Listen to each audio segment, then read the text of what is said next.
বিশ্বনবী জনাব মুহাম্মদ রাসূলুল্লাহ সাল্লাল্লাহু আলাইহি ওয়াসাল্লাম মসজিদে নববীর ভিতরে বসে আছেন।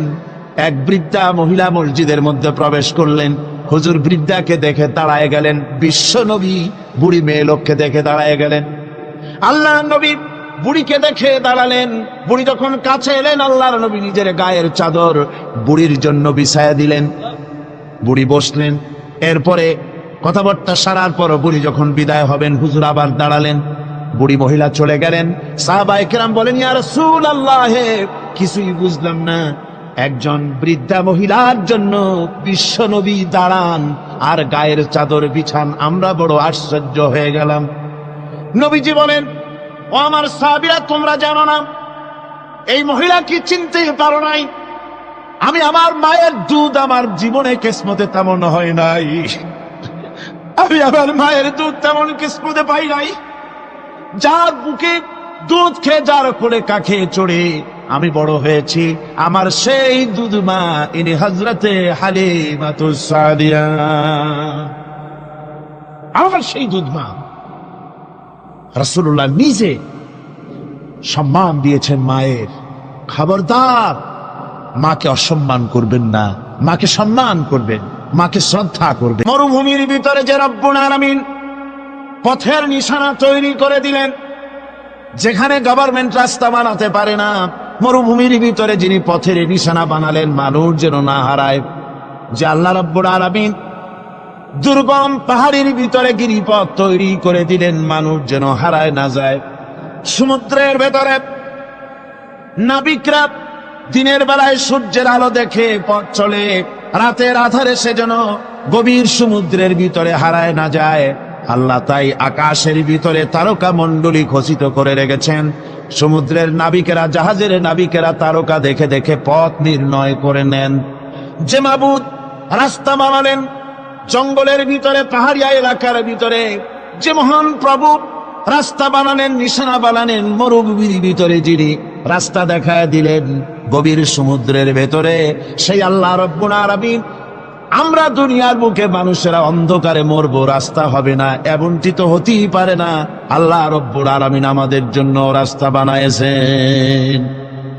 মহান আল্লাহ রব্বুল আলামিন বলেন, وعلى الله قصد السبيل ومنها جائر। আল্লাহ পাক বলেন, সোজা রাস্তা, সোজা পথ বলে দেওয়ার দায়িত্ব আমি আল্লাহর। যেখানে রয়েছে অসংখ্য বাঁকা পথ, অসংখ্য বাঁকা পথ যেখানে, যে পৃথিবীতে, সেখানে সোজা রাস্তা বলে দেওয়ার দায়িত্বটা কার? জোরে বলেন কার? আল্লাহ শুধু সৃষ্টি করেন না, সৃষ্টি করেন, শিক্ষা দেন, পথ বলে দেন, পথটাও বাকি রাখেন না, পথটাও তিনি বলে দিয়ে দেন।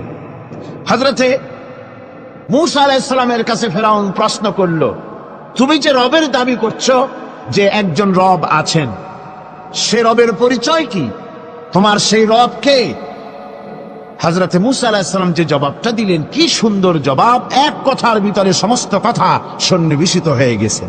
ফেরাউনের প্রশ্নের জবাবে রব কে, এ কথার জবাব দেওয়া যায়, হাজার হাজার পৃষ্ঠা লেখা যায়। রবকে, তার পরিচিতি। আমি যদি এখন শুধু রব শব্দের ব্যাখ্যা করি, তাফসীর করি, রাত শেষ হয়ে যেতে পারে, ইনশাআল্লাহ ব্যাখ্যা দেওয়া যাবে। কিন্তু মূসা আলাইহিস সালাম কি সুন্দর একটা জবাব দিয়া দিলেন রবকে। শোনো, রব্বুনাল্লাযী আ'তা কুল্লা শাইইন খালকাহু সুম্মা হাদা। রব হচ্ছেন সেই, আমার প্রভু হচ্ছেন তিনি, যিনি সমস্ত সৃষ্টিকে, সমস্ত মাখলুকাতকে যিনি সৃষ্টি করেছেন, আর সৃষ্টি করার পর তার চলার জন্য পথ তৈরি করে দিয়েছেন। তিনি হচ্ছেন আল্লাহ পাক, যিনি সৃষ্টি করেন আর পথের দিশা দেন। তিনি হচ্ছেন আল্লাহ পাক, তিনি হচ্ছেন রব। শুধু বানান না, বানাবার পরে তার প্রয়োজনটাও মিটায় দেন। আল্লাহ পাক সেই আল্লাহ বলছেন, খালাকাল ইনসানা আল্লামাহুল বায়ান। তিনি মানুষ সৃষ্টি করেছেন। আমি সম্ভবত দ্বিতীয় দিনে আপনাদেরকে বলেছিলাম, মানুষ বানর থেকে আসে নাই, মানুষ ওরাং ওটাং থেকে আসে নাই, মানুষ শিম্পাঞ্জি থেকে আসে নাই, মানুষ বাঁদরের গোষ্ঠী নয়, মানুষ এসেছে মাটি থেকে, আদম থেকে। মানুষের পূর্বপুরুষ হচ্ছেন হযরতে আদম আলাইহিস সালাম। মানুষের পূর্বপুরুষ কে?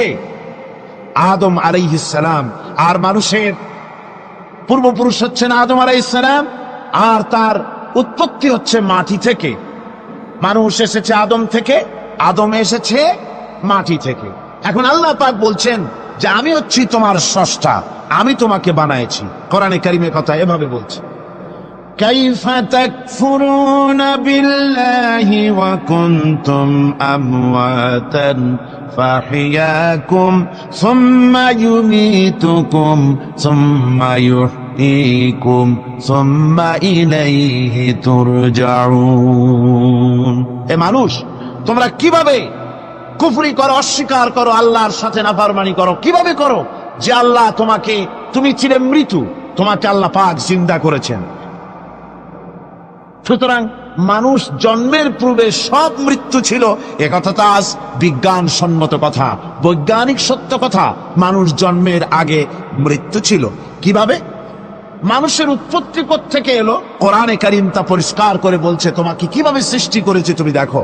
সন্তান মায়ের জরাইতে আসার পূর্বে সে ছিল পিতার শুক্রকীট আর মায়ের ডিম্বাণু, অর্থাৎ স্পার্মটোজন এবং ওভাম, এই দুটি জিনিসের মধ্যে সে বিভক্ত ছিল। মায়ের বক্ষপিঞ্জর এবং পিতার পৃষ্ঠদেশ থেকে সবেগে নির্গত এক ফোঁটা পানি দিয়ে আমি আল্লাহ পাক তোমাকে সৃষ্টি করেছি। কোরআনে কারীম বলছে, হাল আতা আলাল ইনসানি হিনুম মিনাদ দাহরি লাম ইয়াকুন শাইআম মাযকুরা। মানুষের জীবনে কি এমন এক সময় এসেছিল না যখন সে উল্লেখযোগ্য বিষয় বস্তু হিসাবে পরিগণিত ছিল না? তোমার নাম ছিল না, পরিচয় ছিল না, কিছুই ছিল না, দুনিয়ার কেউ তোমাকে জানতো না, শুনতো না। আমি আল্লাহ পাক তোমাকে সৃষ্টি করেছি। তুমি কোত্থেকে এলে? কোরআনে কারীম থেকে তা জেনে নাও।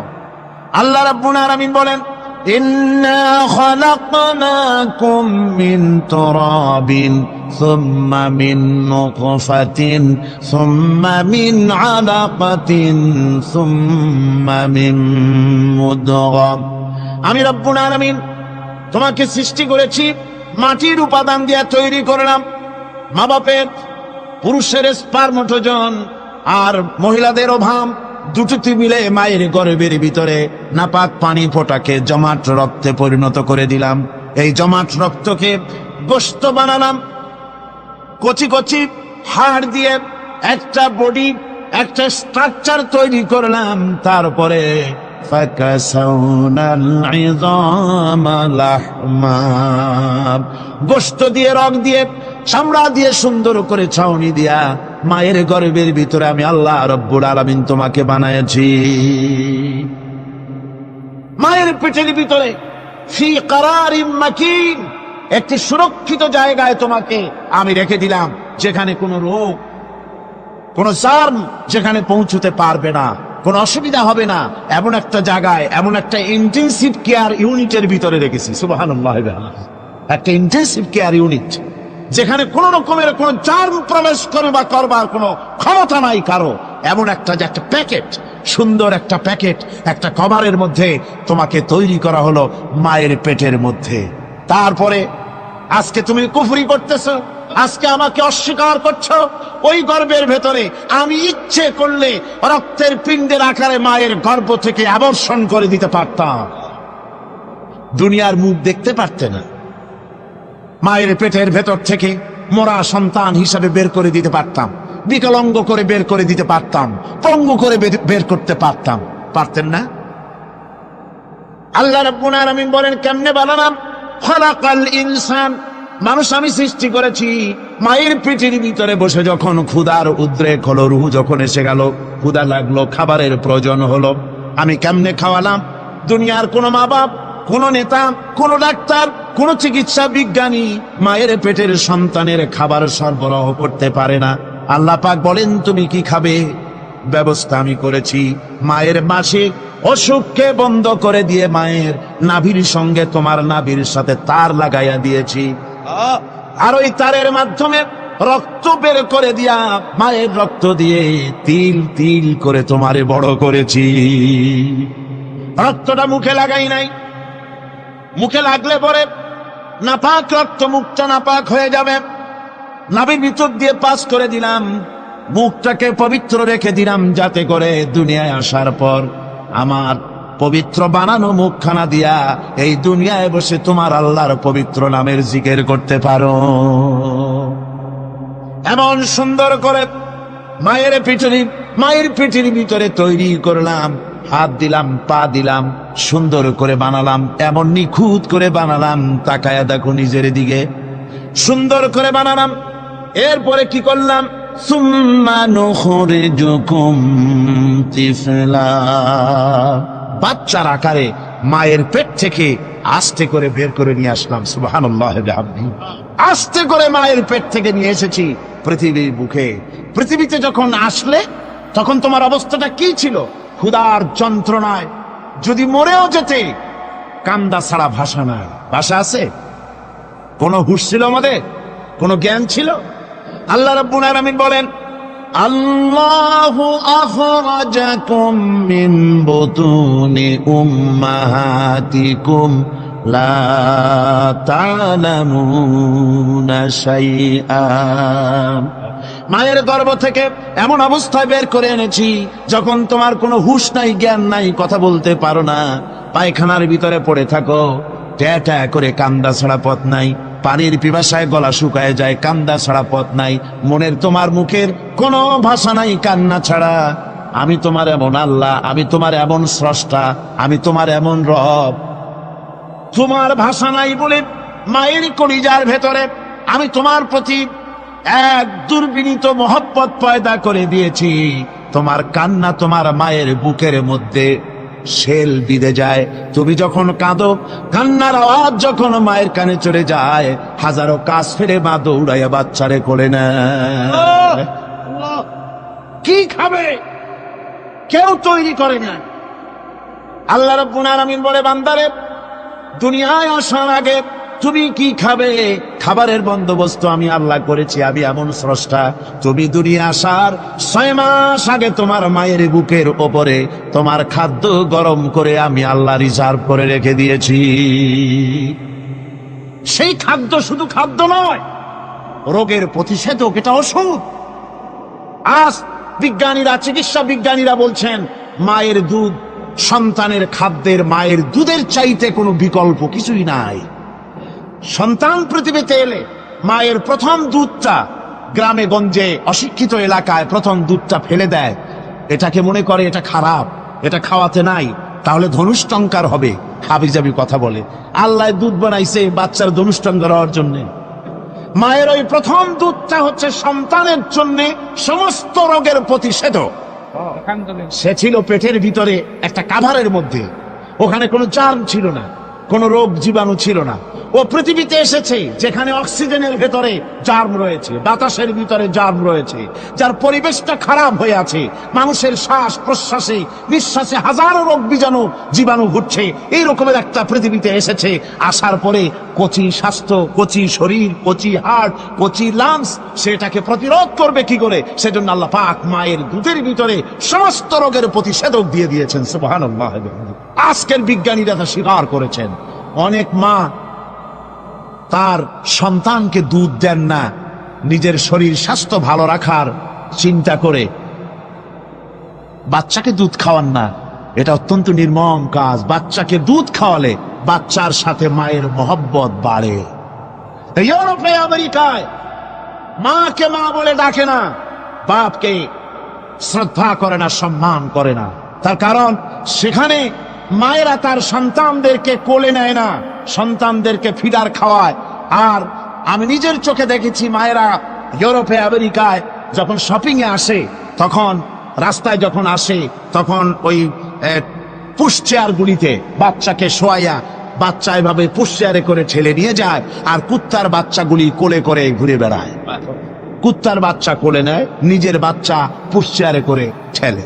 সেই জন্য মায়ের প্রতি সন্তানের মহব্বত হয় না, সন্তানেরও মায়ের প্রতি কোনো শ্রদ্ধা জাগে না। আল্লাহর কি ব্যবস্থা, মায়ের কলিজার মধ্যে মহব্বত পয়দা করে দিয়েছেন আল্লাহ পাক। মায়ের বুকের দুধের ভিতরে আল্লাহ রাব্বুল আলামিন, আল্লাহ পাক বলছেন, আমি মানুষ সৃষ্টি করেছি আর তার সমস্ত প্রয়োজন মিটিয়েছি, তার খাবারের সব প্রয়োজন মিটিয়ে দিয়েছি। দুধটাকে ঘন করি নাই হজম করতে পারবে না বলে, ওই দুধটা সামান্য পাতলা করে দিয়েছি, ওর ভিতরে সামান্য মিষ্টি দিয়েছি।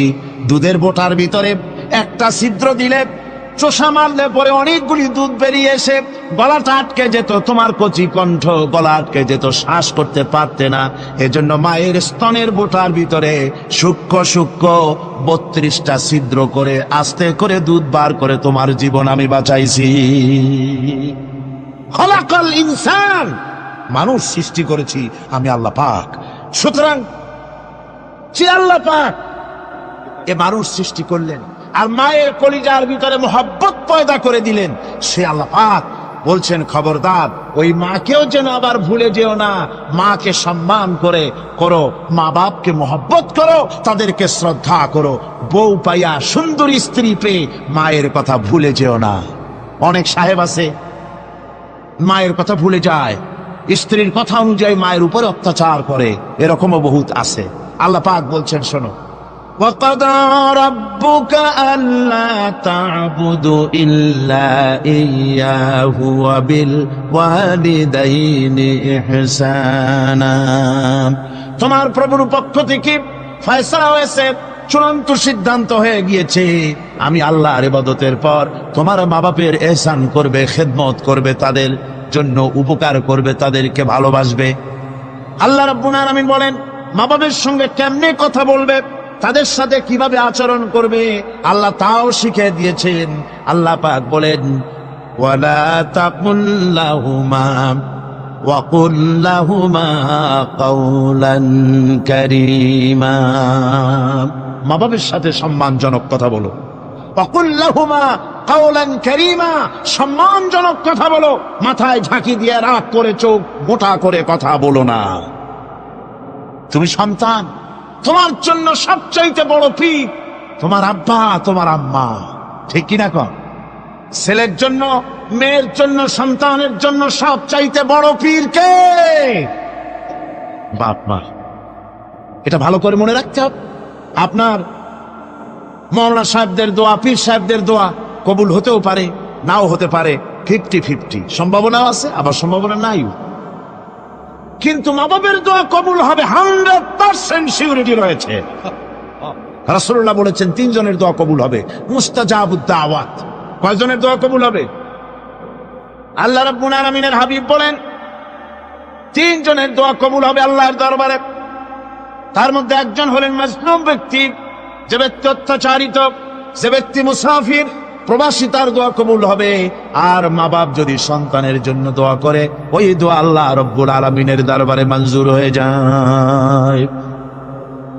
আল্লাহ রব্বুল আলামিন মা বাপ সম্পর্কে বলেন, মা বাবের জন্য আমার কাছে দোয়া করবি বান্দারা, আমার কাছে দোয়া করবি। দোয়াটা আল্লাহ পাক শিখাচ্ছেন, রব্বিরহামহুমা কামা রব্বায়ানি সাগীরা। পড়েন সবাই, রব্বিরহামহুমা কামা রব্বায়ানি সাগীরা। একটু জিকির করেন, লা ইলাহা ইল্লাল্লাহ। আমার ভাইরা, আল্লাহ পাক শিখাচ্ছেন, বান্দা তোর মা বাপের জন্য আমার কাছে দোয়া কর। আল্লাহ রব, আয় আমার প্রভু, আমার মা বাপ যেমন ছোটবেলায় আমাকে স্নেহের কোলে লালন পালন করেছে, আয় আমার আল্লাহ তুমি আমার মা বাপকে তোমার রহমতের কোলে লালন পালন করো। আল্লাহ শিখাই দিয়েছেন। আমার ভাইরা, প্রত্যেক নামাজের পরে এই দোয়াটা ভুলে যাবেন না। ভুলে যাবেন? ভুলে যাবেন? আমার ভাইরা, আমার বোনেরা, সবাই প্রত্যেক নামাজের পরে পড়বেন, রব্বিরহামহুমা কামা রব্বায়ানি সাগীরা। এই দোয়া করতে কেউ ভুলে যাবেন না। আল্লাহ রাব্বুল আলামিন বলে, বান্দারে, وَوَصَّيْنَا الْإِنسَانَ بِوَالِدَيْهِ إِحْسَانًا। حملته أمه كرها ووضعته كرها। আল্লাহ পাক বলেন, আমি পৃথিবীর সমস্ত মানব মণ্ডলীকে উপদেশ দিয়েছি, মা বাপকে সম্মান করো, শ্রদ্ধা করো, তাদের উপকার করো। তার কারণ হলো তোমার মা তোমাকে গর্ভে ধারণ করেছে অত্যন্ত কষ্টের সাথে। আল্লাহ বলতেছেন, মা তোমাকে গর্ভ ধারণ করেছে অত্যন্ত কষ্টের সাথে, এরপরে তোমাকে ডেলিভারি করেছেন অত্যন্ত কষ্টের সাথে, তোমাকে ডেলিভারি করেছেন। ও আমার ভাইয়েরা, জনাব অধ্যাপক মফিজুর রহমান সাহেব আমাকে বলছেন যে মাহফিলের চতুর্দিকে তার কাছে ওনাদের কাছে রিপোর্ট এসেছে এক শ্বাসরুদ্ধকর পরিবেশ সৃষ্টি হয়ে গিয়েছে। মহিলাদের ভেতরে 3 জন নাকি সেন্সলেস হয়ে পড়েছেন, এত প্রচন্ড ভিড় হয়েছে সেখানে। আমি আপনারা দোয়া করুন আল্লাহ যেন এই মাহফিলকে সুন্দর রূপে পরিচালিত করে দেন, রহমতের হাওয়া যেন বহায় দেন। জোরে কোন আমিন, আরো জোরে কোন আমিন। আমি দেখতে পাচ্ছি আপনারা ঠাসাঠাসি করে বসেছেন, তারপরেও আল্লাহ পাক কোরআন শরীফে বলেছেন, তোমরা যদি অপর ভাইকে একটু জায়গা করে দাও, নিজের জায়গা কম করে, আল্লাহ বেহেশতের মধ্যে তোমার জায়গা বাড়াই দেবেন। আল্লাহ পাক কোরআন শরীফে বলেছেন। আমি সমস্ত মুসলমান একজনও দাঁড়াবেন না, একবার দাঁড়াবেন না। বসা অবস্থায় আপনারা সামনের দিকে চেপে আসেন, এই মঞ্চের দিকে বসা অবস্থায় সমস্ত মানুষ নড়ে চড়ে বসেন, হরকতে বরকত হবে, নড়ে চড়ে বসেন। আর এই ফাঁকে দাঁড়াবেন না, হবে না। বসা অবস্থায় মঞ্চের দিকে চেপে আসেন আর জোরে সোরে মহব্বতের সাথে জিকির করেন, লা ইলাহা ইল্লাল্লাহ, লা ইলাহা ইল্লাল্লাহ, লা ইলাহা ইলাহা ইল্লাল্লাহ, লা ইলাহা ইল্লাল্লাহ, লা ইলাহা ইল্লাল্লাহ।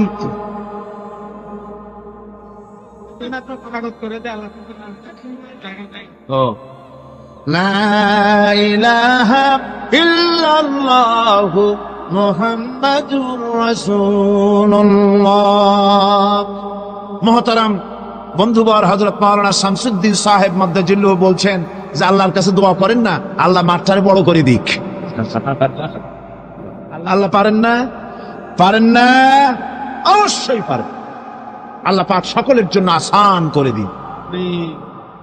তবে মনে রাখবেন, এত বড় রহমতের মাহফিল জীবনে আর একবার পাবো কোনো নিশ্চয়তা নাই।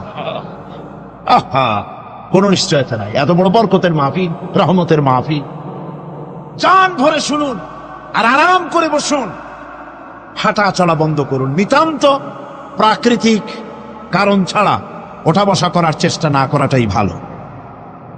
আল্লাহ পাক বলছেন, আমি গোটা বিশ্বের সমস্ত মানব মণ্ডলীকে উপদেশ দিয়েছি, মা বাপের খেদমত করো, সম্মান করো। কেন? মা তোমাকে পেটে ধারণ করেছে বড় কষ্টের সাথে। কে বলছেন এ কথা? আমার আল্লাহ বলতেছেন, পেটে ধরতে খুব কষ্ট হয়েছে। আপনাকে পেটে রেখে মায়ের কত কষ্ট হয়েছে সে কথা বোঝার জন্য আপনার গর্ভবতী স্ত্রীর দিকে তাকায় দেখেন। আপনার স্ত্রী যখন গর্ভবতী হবে তখন দেখবেন তার অবস্থাটা কি, ওইটা দেখে আপনি আন্দাজ করতে পারবেন আপনার মায়ের কত কষ্ট হয়েছিল। গভীর রাত্রে মানুষ সব ঘুমায় যায়, গর্ভবতী মা ঘুমাতে পারে না। সন্তান পেটের ভিতরে হাঁটু দিয়া গুতা মেরেছে, পা দিয়া লাথি মেরেছে।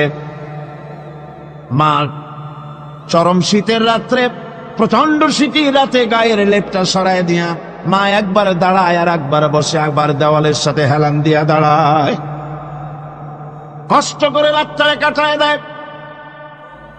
আবার সারাদিন সংসারের জন্য কাজ করেছেন, রান্না বান্না করেছেন মা, সকলকে খাওয়াইয়া মা শেষের দিকে খেতে গেছেন। যখন নিজে খেতে গেলেন, খাবারের ক্ষুধা নিয়ে, পেট ক্ষুধা নিয়ে খেতে বসেছেন, পেটের ভিতরে সন্তান লাথি মেরেছে, পেটের মধ্যে ঘুষা মেরেছে, হাঁটু দিয়া গুতা মেরেছে। ভরা পেটে, পেটের ভিতরে সন্তান গুতা মারলো হাঁটু দিয়া, মাথা দিয়া। মা ক্ষুধা রয়েছে, পেটে খেতে পারলেন না, বেদনা শুরু হয়েছে। খাবারের থালাটা ঠেলে দিয়ে মা দাঁড়ালেন, বসলেন, চোখের পানি ফেললেন। এভাবে করে মা একটা দুইটা দিন নয়, 10টি মাস পর্যন্ত সন্তানটাকে পেটের মধ্যে নিয়ে, একটা জীবিত মানুষ আর একটা জীবিত সন্তান পেটের মধ্যে নিয়ে নড়াচড়া করছেন, চলাফেরা করছেন। কিতাবের মধ্যে এসেছে রাতের বেলায় মা যে ঘুমাতে পারেন না সন্তানের নড়াচড়ার কারণে, রাতভর ইবাদত করলে যত সওয়াব পাওয়া যেত আল্লাহ ওই সওয়াব মায়ের আমলনামায় লিখে দেন। সন্তান পেটে থাকার কারণে খেতে পারে না, পেট ভরে ক্ষুধায় কষ্ট পায় মা, এই জন্যে 10 মাস ধরে রোজা রাখলে যে সওয়াব হতো আল্লাহ রাব্বুল আলামিন মায়ের আমলনামায় রোজার সওয়াব লিখে দেন। 10 মাস পুরে গেল, সন্তান ডেলিভারির সময় চলে এলো, মায়ের মন বিমর্ষ, সন্তান ডেলিভারি হবে, না জানি মরে যাই নাকি, না জানি অপারেশন লাগে নাকি, কি অবস্থা হবে। মা খেতে পারে না, মুখটা শুকায়া যায়। ডেলিভারির সময় যখন আসে, মা বাবার কাছ থেকে বিদায় নিয়ে যায়, স্বামীকে একান্তে গোপনে ডেকে নিয়ে বলে, প্রাণের স্বামী, দীর্ঘদিন একসঙ্গে ঘর কন্যা করেছি, অপরাধ হয়ে যেতে পারে, আমারে মাফ করে দিও। আমার মনে হয় এবার আমি আর বাঁচবো না, সংসার থাকলো চাবি থাকলো সব বুঝে নাও, আমারে মাফ করে দিও। মা চলে গেল সতিকা গৃহে, ক্লিনিকে চলে গেল, অপারেশন থিয়েটারে চলে গেল, অথবা ডেলিভারির জায়গায় চলে গেল। ডেলিভারি পেইন শুরু হয়ে গেল, বেদনা শুরু হয়ে গেল। এক একটা বেদনা যেন মায়ের এক একটা মৃত্যু যন্ত্রণা শুরু হয়ে যায়। এমন যন্ত্রণা, প্রসব বেদনা দুনিয়ার ভুক্তভোগী মা ছাড়া আর কেউ জানে না। এই চরম বেদনার ভেতর দিয়ে, চরম কষ্টের ভিতরে মা যখন একটা বাচ্চা প্রসব করলো, জিহাদের ময়দানের মতো মা রক্তাক্ত হয়ে গেলেন, সন্তান দুনিয়ায় এলো। মা তখন অস্থির থাকেন, এত বড় বিরাট কষ্টের ভিতরে। আল্লাহ রাব্বুল আলামিন বলেন, সন্তান যখন ডেলিভারি হয়ে গেল, মায়ের মনের ভিতরে আমি তখন এই ফিলিংস, এই টেন্ডেন্সি জাগ্রত করে দিই, দেখ কি হয়েছে। মা তখন দেখতে চায় কি হয়েছে।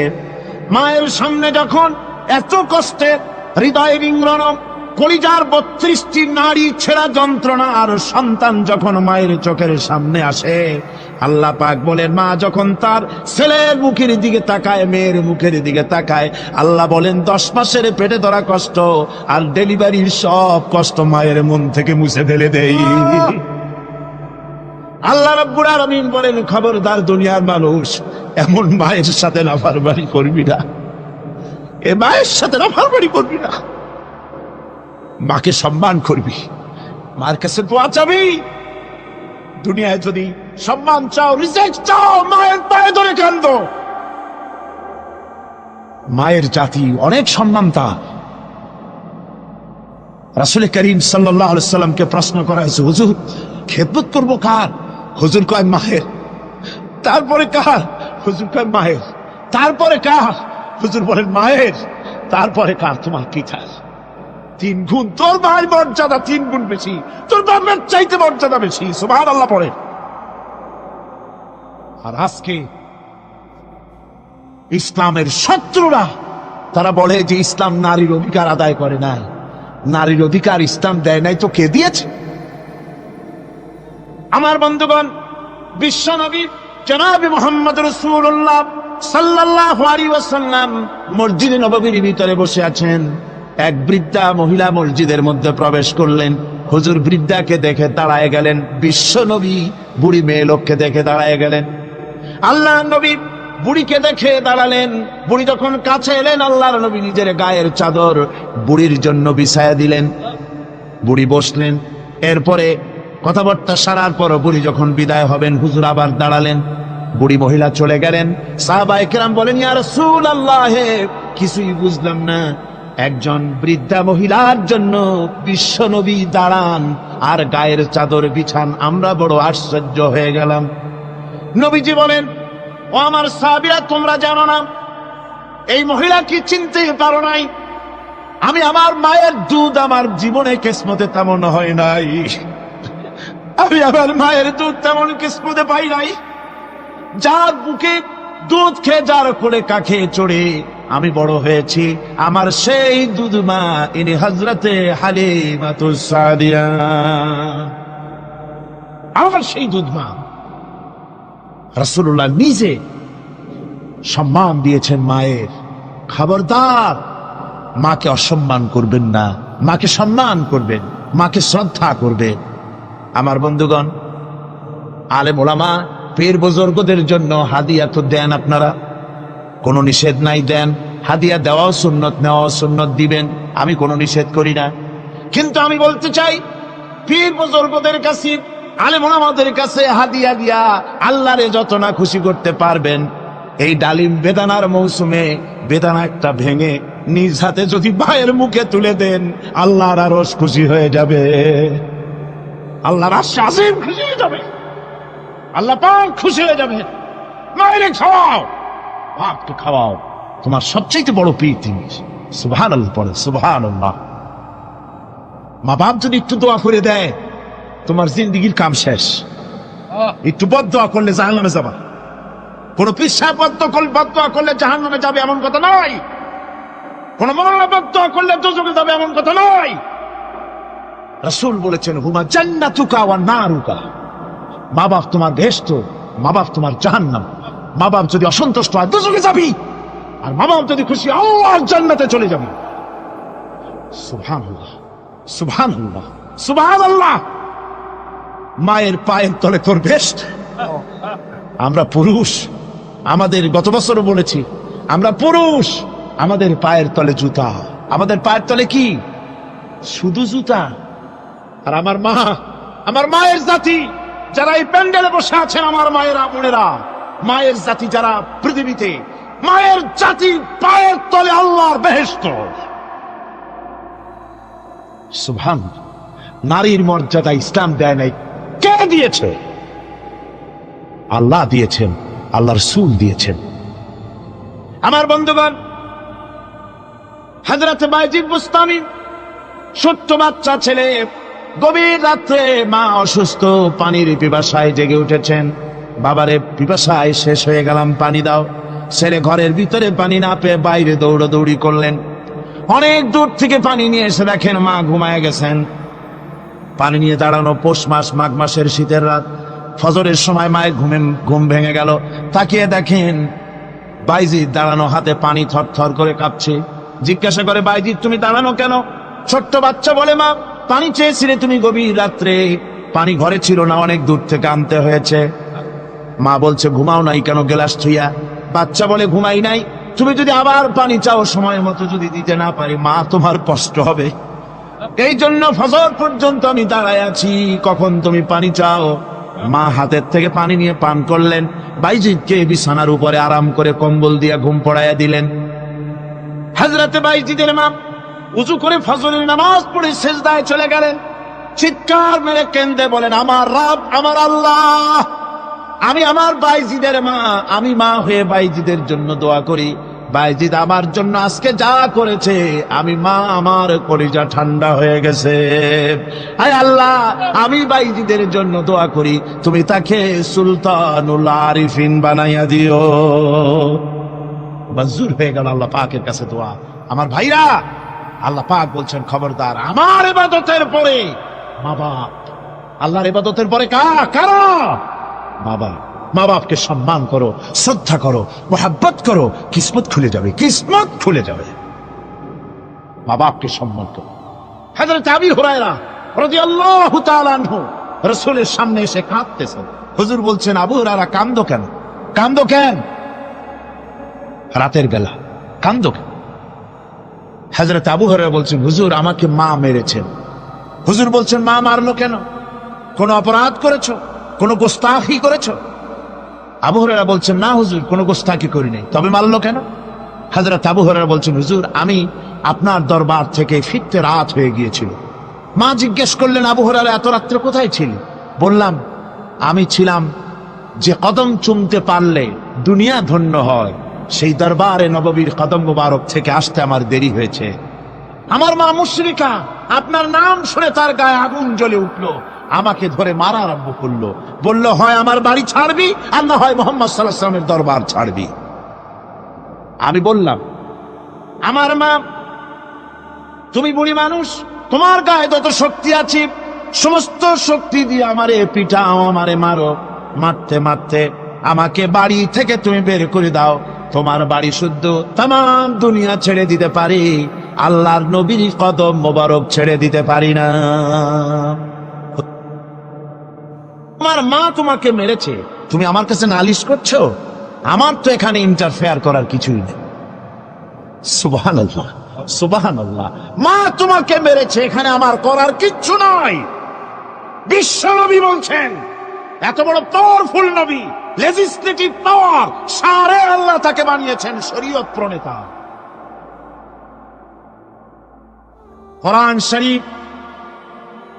কোরআন শরীফই শুধু হালাল ও হারামের, হালাল এবং হারামের, বৈধ এবং অবৈধের সীমা রাখা শুধু কোরআনই ঠিক করেনি, রাসূলের জন্য আল্লাহ ছেড়ে দিয়েছেন। আল্লাহ রাসূলও হালাল এবং হারামের বৈধতা অবৈধতার সীমারেখা নির্ধারণ করেছেন। এত বড় ক্ষমতা তা, এত বড় পাওয়ারফুল বিশ্বনবী, তিনি বলছেন মা মেরেছে, আমার করার কিছু নাই। চিন্তা করেন কত বড় কথা, এ কথার লোড কত। হযরত আবু হুরায়রা বলেন, ইয়া রাসূলুল্লাহ, মা মাকে মেরেছেন, আমি আল্লাহর নবীর কাছে মায়ের বিরুদ্ধে নালিশ করতে আসি নাই। বললেন, কেন এসেছো? হযরত আবু হুরায়রা বলেন, হুজুর এসেছি একটা কারণে। আমি জানি আল্লাহ নবী যদি আল্লাহর দরবারে হাত উঠায়া কোনো জিনিস বলে, আল্লাহ রাব্বুল আলামিন সঙ্গে সঙ্গে মঞ্জুর করে নেন। হুজুর আমি এসেছি, মেহেরবানি করে দোয়া করুন আমার মাকে যেন আল্লাহ হেদায়েত নসিব করে দেন। আল্লাহ নবী হাত উঁচু করে বললেন, আল্লাহুম্মা হিদি উম্মা আবি হুরায়রা, আয় আল্লাহ আমি দোয়া করি আবু হুরায়রার মাকে তুমি হেদায়েত নসিব করে দাও। রাসূলুল্লাহ দোয়া করছেন আর আবু হুরায়রা সমানে দৌড়াচ্ছেন। তিনি দৌড়াচ্ছেন, পিছন থেকে কয়েকজনে আবু হুরায়রার জামা টেনে ধরেছে, দৌড়ক। তাদের জানা আবু হুরায়রা খুব ভদ্রলোক মানুষ, কোন ঝড় ঝামেলার মধ্যে থাকে না, রাগ সাগ করে না, চিৎকার মারে না, দৌড় মারে না, এত ভদ্র শরীর, দৌড়ায় কেন? না জানি কোন বিপদ বুঝি ঘটে গেছে। পিছন থেকে জামা টেনে ধরে বলে, দৌড়াও কেন? হযরত আবু হুরায়রা জামা সাহাবীর হাত থেকে ছিনায় নিয়ে বলেন, জামা ছেড়ে দাও, আমাকে দৌড়াতে দাও। আমি দৌড়াইয়া বাড়ি যে দেখতে চাই, আমি দৌড়াই আগে আমার বাড়ি পৌঁছতে পারলাম না, আমি যাওয়ার আগে আমার আল্লাহর নবীর দোয়া আমার বাড়ি পৌঁছে গেছে, আমি এইটা দেখতে চাই। হযরত আবু হুরায়রা বাড়িতে গিয়ে দরজা নক করলেন, ভেতর থেকে আওয়াজ এলো, কে? হযরত আবু হুরায়রা বলেন, মা আমি তোমার আবু হুরায়রা ফিরে এসেছি। মা বলছেন, বাবা অপেক্ষা করো, দরজা খুলতেছি। হযরত আবু হুরায়রা বলেন, মায়ের গলার আওয়াজের ভিতরে শিরকিয়াতের কর্কশতা পেলাম না, মায়ের গলার আওয়াজের ভিতরে তাওহীদের গন্ধ পেলাম। আমার মনে হলো নবীজির নিক্ষিপ্ত তীর তার নিশানায় পৌঁছে গেছে। কিছুক্ষণ পর মা আমার বেরিয়ে এলেন, মাথা থেকে চুলের থেকে, বুড়ি মানুষ, সাদা চুলের ভিতর থেকে পানি পড়তেছে। মা বলল, বাবারে তোমারে মারার পর আমি বড় অনুতপ্ত হয়েছি, অনুশোচনা করেছি, আমি গোসল করেছি, মনে মনে ভাবলাম আমার ছেলে তো কোনো খারাপ জায়গায় যায় নাই, কেন তারে মারলাম? আমি বড় লজ্জায় পড়েছি তোমারে মেরে। ও আমার আবু হুরায়রা, আমি গোসল করেছি, পবিত্র হয়ে গেছি, জলদি করে আমাকে নিয়ে চলো বিশ্ব নবী জনাবে মুহাম্মদুর রাসূলুল্লাহর দরবারে। হযরত আবু হুরায়রার মা ঘোষণা করলেন, আশহাদু আল্লা ইলাহা ইল্লাল্লাহু ওয়াহদাহু লা শারীকা লাহু ওয়া আশহাদু আন্না মুহাম্মাদান আবদুহু ওয়া রাসূলুহু। আমার ভাইরা, মা বাপ সবচেয়ে সম্মানের জিনিস। আল্লাহর ইবাদতের পরই মা বাপের খেদমত করতে হবে। আল্লাহ পাক বলছেন, বান্দারে দেখ, মায়ের পেট থেকে আনলাম, মায়ের বুকের মধ্যে মহব্বত পয়দা করলাম, এত মহব্বত দিলাম তোর উপরে, যে কোনো বিদেশে যান, যেখানে যান, বাড়িতে ফিরলে পরে সকলে, ছেলে মেয়ে ভাই বোন সবাই দেখবে সুটকেসে আমার জন্য আনছে কি। সবাই চিন্তা করবে আমার জন্য কি এনেছে। একমাত্র মা সন্তানের মুখের দিকে তাকাবে, কখন খাইছে সে। সুবহানাল্লাহ, সুবহানাল্লাহ। আমার বাসার মুখখানা শুকনা, তুই বুঝি আজকে কিছু খাইস নাই। বিদেশে যেসব সন্তান থাকে, মা টাটা কবুতরের মতো ছটফট করে। আমার ছোটবেলার কথা আমি দেখেছি। শর্ষিনা মাদ্রাসা পড়তাম, আব্বা টাকা দিতেন, মাদ্রাসায় যাওয়ার সময় আবার মা আবার মুরগির ডিম বিক্রি করা, বিভিন্ন জিনিস বিক্রি করা বা বাজার করার পয়সা, উদ্বৃত্ত কিছু পয়সা আব্বার অজান্তে আমার হাতের মুঠার মধ্যে দিয়ে দিতেন। যখন মাদ্রাসার দিকে রওনা হয়েছি, পর্দার আড়াল থেকে দরজা থেকে দেখতাম, যতক্ষণ তাকায় দেখতেছি চোখ থেকে পানি দল দল করে পড়তেছে। সুবহানাল্লাহ, মা কি জিনিস! আল্লাহ আল্লাহ আল্লাহ। হযরতে মাহবুব রব্বানী কুতুব সুবহানী শেখ মহিউদ্দিন আব্দুল কাদের জিলানী রাহমাতুল্লাহ আলাইহি তিনি বলেছেন, মুনাজাত করতে গিয়ে আবেগে বলেছেন, রব্বুল আলামিন, তুমি যদি দয়া করে আমাকে জান্নাত দাও, আর তোমাকে যদি আমি না পাই, তুমি যদি আমার সঙ্গে দেখা না করো, আমারে যদি কথা না বলো, তাহলে এই জান্নাত আমার কোনো লাভ নাই। আর আমাকে যদি জাহান্নামও দিয়ে দাও, আর মাঝে মধ্যে তুমি যদি জিজ্ঞাসা করো মহিউদ্দিন কেমন আছো, তাহলে এই জাহান্নাম আমার জন্য বেহেশত হয়ে যাবে। আয় আল্লাহ, আমি শুধু তোমারই চাই, শুধু তোমারে দেখতে চাই। হুজুর একজন বুড়া লোককে বলছিলেন, মিয়া তুমি তো বেহেশতে যাবে না, তুমি তো বুড়া মানুষ, তুমি তো বেহেশতে যাইতে পারবে না। লোকটা কান দিয়ে অস্থির হয়ে গেছে। রাসূল বলছেন যে বেহেশতে বুড়া মানুষ যাবে না, তাহলে তো আমার উপায় নাই। হুজুর বলছেন, না, তুমি তখন বেহেশতে যাবে, তুমি যুবক হয়ে যাবে। সুবহানাল্লাহ ওয়া বিহামদিহি। একজন কালো মানুষ হুজুর বলছেন যে কালো মানুষ বেহেশতে যাবে না, সে তো একদম কান্দা হয়রান। হুজুর বলছেন, দেখো তুমি যখন বেহেশতে যাবে, তুমি কালো থাকবে না, তুমি সুন্দর সুশ্রী হয়ে যাবে। সুবহানাল্লাহ ওয়া বিহামদিহি। একজন বলছিল, জান্নাতে যাইয়া যা চাইবো তাই যদি পাই তাহলে তো খুব ভালো কথা। কয় যে হুজুর, আমার তো হোক্কা খাওয়ার দারুণ অভ্যাস, তা বেহেশতের মধ্যে হোক্কা পাবো? বুজুর্গ ব্যক্তি বলছেন, আল্লাহর বান্দা, বেহেশতে যাইয়া যদি তুমি হোক্কা খাইতে চাও তো আল্লাহ তোমার হোক্কা দিবেন, কিন্তু আল্লাহর কসম করে বলতে পারি, বেহেশতে যাইয়া এমন পচা জিনিস খাওয়ার তোমার ইচ্ছে জাগবে না। এত ভালো জিনিস তুইয়া এই পচা জিনিস খাওয়ার ইচ্ছা তোমার জাগবে না মনের ভিতরে। আমি দৃষ্টান্ত দিতে গিয়া বলি, অনেকদিন বন্ধুর সঙ্গে দেখা হয় নাই, বহু বছর পর হঠাৎ করে এক বন্ধু আর এক বন্ধুর বাড়িতে এসেছে, যে বলছে, ভাই যদিও বহু বছর পর এসেছি, কিন্তু আমার হাতে সময় নাই, আজ আমি বেশ সময় তোমার বাড়িতে থাকবো না। ওই বাড়িওয়ালা বন্ধু বলে, বন্ধু যতই ব্যস্ততা তুমি দেখাও না কেন, আজকে যখন তোমার একবার পাইছি, আমি তোমাকে ছাড়বো না। এই হলো একটা ছাড়বো না। আর ঢাকা হাইকোর্টের সামনে থেকে মকিম গাজী পালায় গেছে, ডাকাত। পুলিশ খুঁজতে খুঁজতে হয়রান হইয়া এই ডাকাতটারে যদি পাওয়া যায়, আর ওই ডাকাত যদি বলে, স্যার আপনি আমার ধর্মের ভাই, আপনি আমার বাপ, আপনি মেহেরবানি করে আমাকে ছেড়ে দেন, পুলিশ বলবে, বেটা গোটা পুলিশ বাহিনী তোর জন্য হয়রান, তোরে যখন একবার পাইছি তোরে আর ছাড়বো না। তাহলে বন্ধুর ছাড়বো না আর পুলিশের ছাড়বো না এক জিনিস, এক জিনিস না। জাহান্নামীদেরকে ধাক্কা মারতে মারতে জাহান্নামের দিকে নিয়ে যাবে, জাহান্নামের দিকে যেতে চাইবে না, তাই ধাক্কা মারা লাগবে। আর বেহেশতীদের ধাক্কা মারা লাগবে কেন? বেহেশতীরা যখন জান্নাতের দিকে যেতে থাকবে, ওদের জন্য লাল কার্পেট সম্বর্ধনা দেওয়া হবে, দুনিয়ার পচা লাল কার্পেট না, এত সুন্দর করে সাজানো থাকবে। এক একটা মঞ্জিলে যখন যাবে, জান্নাতীদের জন্য সাজানো মঞ্জিল দেখে তারা মনে করবে এইটাই বুঝে বেহেশত।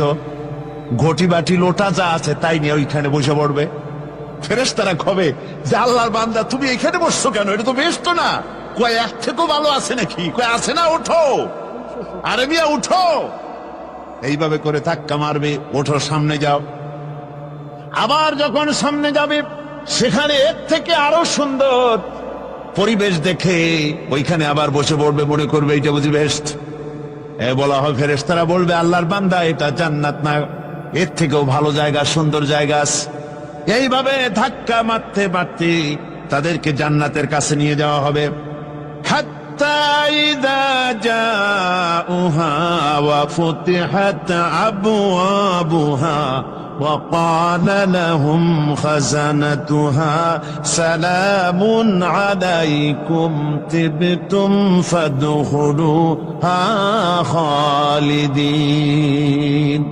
এভাবে ধাক্কাতে ধাক্কাতে যখন তাদেরকে জান্নাতের দরজার কাছে নিয়ে যাওয়া হবে, আগে থেকেই তাদের জন্য দরজা খোলা থাকবে। সুবহানাল্লাহ। আগে থেকেই জান্নাত খুলে রাখা হবে। তাদেরকে বলা হবে, ওই জান্নাতের পরিচালক তিনি বলবেন, আসুন, ওয়েলকাম করবেন তাদেরকে, সালামুন আলাইকুম, আপনাদের প্রতি আল্লাহর শান্তি বর্ষিত হোক। বড় ভালোভাবে জীবনযাপন করেছিলেন দুনিয়ায়, আল্লাহর হুকুম মেনে চলেছিলেন, আল্লাহর হুকুম পালন করেছিলেন।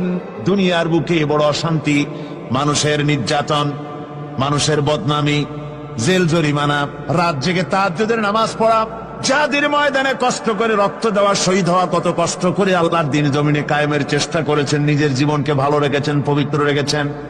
আজকে আপনার জন্য এই জান্নাত, ফাদখুলুহা খালিদিন, জান্নাতে প্রবেশ করুন এবং চিরকাল এই জান্নাতের ভিতরে থাকুন। আল্লাহ রাব্বুল আলামিন ওই জান্নাতের সবকিছু দান করে দেবেন তাদেরকে, বেহেশতের মধ্যে তারা পৌঁছে যাবে। আর এই বেহেশতে পৌঁছে যাওয়ার আগে আরেকটি ঘটনা ঘটবে, সেটা হচ্ছে আল্লাহর নবী তিনি কাঁদতে থাকবেন। আল্লাহ রাব্বুল আলামিন বলবেন, নবী আপনি কাঁদেন কেন? আজকে তো আপনার কাঁদার দিন না, কেন কাঁদেন? মাকামে মাহমুদ দিয়েছি, আপনাকে কাউসার দান করেছি, কেন কাঁদেন? নবীজি বলবেন, রব্বুল আলামিন আমি দেখতে পাচ্ছি মাঝে মাঝে ফেরেশতারা আমার উম্মতগুলিকে জাহান্নামের দিকে নিয়ে যাচ্ছে। আল্লাহ রাব্বুল আলামিন বলবেন, ও আমার নবী, ও আমার হাবিব, জান্নাতি উম্মতগুলি আর যদি আপনি বাছাই করে নেন। হযরত আয়েশা রাদিয়াল্লাহু তাআলা আনহা বলেছেন, একথা শোনার পরে আমি প্রশ্ন করলাম, ইয়া রাসূলুল্লাহ, ওই পরকালে কিয়ামতের ময়দানে অসংখ্য নবীদের অসংখ্য উম্মতের মধ্য থেকে আপনার জান্নাতি উম্মত আপনি কি করে বেছে নেবেন? হুজুর বলেন, আয়েশা, যদি কোনো ঘোড়ার কপাল যদি থাকে সাদা, আর সাদা কপালওয়ালা ঘোড়াটা যদি অনেকগুলি ঘোড়ার মধ্যে হারিয়ে যায়, তাহলে সাদা কপালওয়ালা ঘোড়াটারে কি তার মালিক খুঁজে পাবে নাকি? হযরত আয়েশা বলেন, হুজুর অনায়াসে পাবে। হুজুর বলেন, কিয়ামতের দিন অসংখ্য মানুষের ভিতরে আমার জান্নাতি উম্মত আমি এইভাবে বেছে নেব, যারা দুনিয়ার ভেতরে নামাজ পড়েছে, ঈমান এনেছে, ঈমানদার ছিল, দ্বীনের কাজ করেছে, আল্লাহর সাথে নাফরমানি করে নাই, নামাজ পড়েছে সঠিকভাবে, আল্লাহর সঙ্গে নাফরমানি করে নাই, সঠিকভাবে দ্বীন পালন করেছে, তাদের চেহারার ভিতরে ঈমানের নূর চড়বে। ওই ঈমানের নূরের চমক দেখে দেখে আমার উম্মতগুলি আমি বাছাই করব। সেদিন ওই কিয়ামতের ময়দানে যারা নামাজ পড়ে না, রোজা রাখে নাই, বরং দ্বীনের সঙ্গে বিরোধিতা করেছে, আল্লাহর সঙ্গে নাফরমানি করেছে, ইসলামকে অস্বীকার করেছে, আল্লাহর দ্বীন যারা জমিনে কায়েম করতে চায় তাদের সঙ্গে বেয়াদবি করেছে, ওরা বলবে, হে রাসূল, আমিও তো আপনার উম্মত, আমারও সুপারিশ করুন। আল্লাহ নবী বলবেন, ভেগে যাও, দূর হয়ে যাও, তুমি যদি আমার উম্মত হবে, তাহলে এসব উম্মতের মতো ঈমানের নূরের চমক তোমার ভিতরে আমি দেখতে পেতাম। ওই হাসরের ময়দানে আল্লাহ নবী যদি বলেন, তুমি আমার উম্মত নও, ভেগে যাও, এর থেকে অসহায়, এর থেকে এতিম অবস্থার মানুষের জন্য কিছু হতে পারে না। আল্লাহ এই দুরবস্থা থেকে আমাদেরকে যেন হেফাজত করেন। আল্লাহ রব্বুল আলামিন যেন আমাদেরকে নবীর সুপারিশ কিয়ামতের দিন আমাদের জন্য নসিব করে দেন। জোরে বলেন আমিন। আল্লাহ পাক জিজ্ঞেস করবেন, ও আমার বান্দারা, ও আমার জান্নাতি বান্দারা, আমি তোমাদেরকে যে সব ওয়াদা করেছিলাম সে ওয়াদা মতো সব পাইছো কিনা? আমি ওয়াদা করেছিলাম আমার জন্য রাত জেগে যদি তাহাজ্জুদের নামাজ পড়ো, নামাজ, রোজা, হজ, যাকাত যদি করো, আমার দিন কায়েমের জন্য যদি আন্দোলন করো, রক্ত যাও, আমার জন্য যদি কষ্ট করো, শহীদ হও, তাহলে আমি তোমাদেরকে জান্নাত দেব। যত ওয়াদা করছিলাম তা পেয়েছো কিনা? জান্নাতীরা বলবে, ক্বালু নাআম, সব পেয়েছি, সব নেয়ামত পেয়েছি।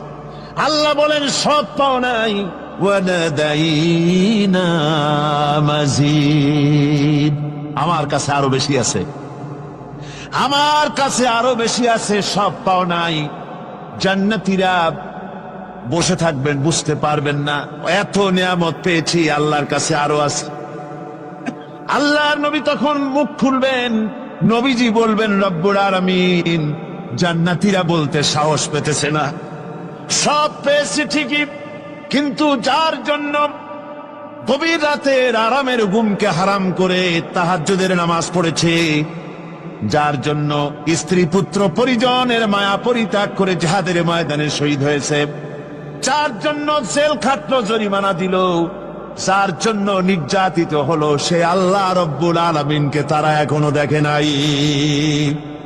আল্লাহ রব্বুল আলামিন বলবেন, আমি আমার বান্দার সে আরজ পুরা, সে আরজি পুরা করব। আল্লাহ রব্বুল আলামিন তার সামনের থেকে সমস্ত নূরের পর্দাগুলি সরে যাবে। রব্বুল আলামিন তার বান্দার দিকে, বান্দার সামনে জালুয়া আফরোজ হবেন। আল্লাহ পাক কোরআনে কারীমের ভিতরে বলছেন, উজুহু ইয়াওমাইদিন নাযিরা ইলা রাব্বিহা নাযিরা। বান্দা, আল্লাহ পাক বান্দার দিকে তাকিয়ে থাকবেন, আর সমস্ত বান্দারা আল্লাহ রাব্বুল আলামিনের দিকে তাকিয়ে থাকবে। এই অবস্থায় কত কাল চলে যাবে কেউ টের পাবে না। রব্বুল আলামিন জান্নাতের ভিতরে তোমার জান্নাতীরা যেদিন তোমাকে দেখবে, ওই দিন আমাদেরকেও জান্নাতে একটু জায়গা করে দিও আল্লাহ। আমরা যেন ওই জান্নাতের ভেতরে বসার জায়গা যদি না পাই, আমরা গুনাহগার মানুষ, জান্নাতের কোন একটু জায়গায় ঠাই করে দিও যেন তোমারে দেখতে পাই।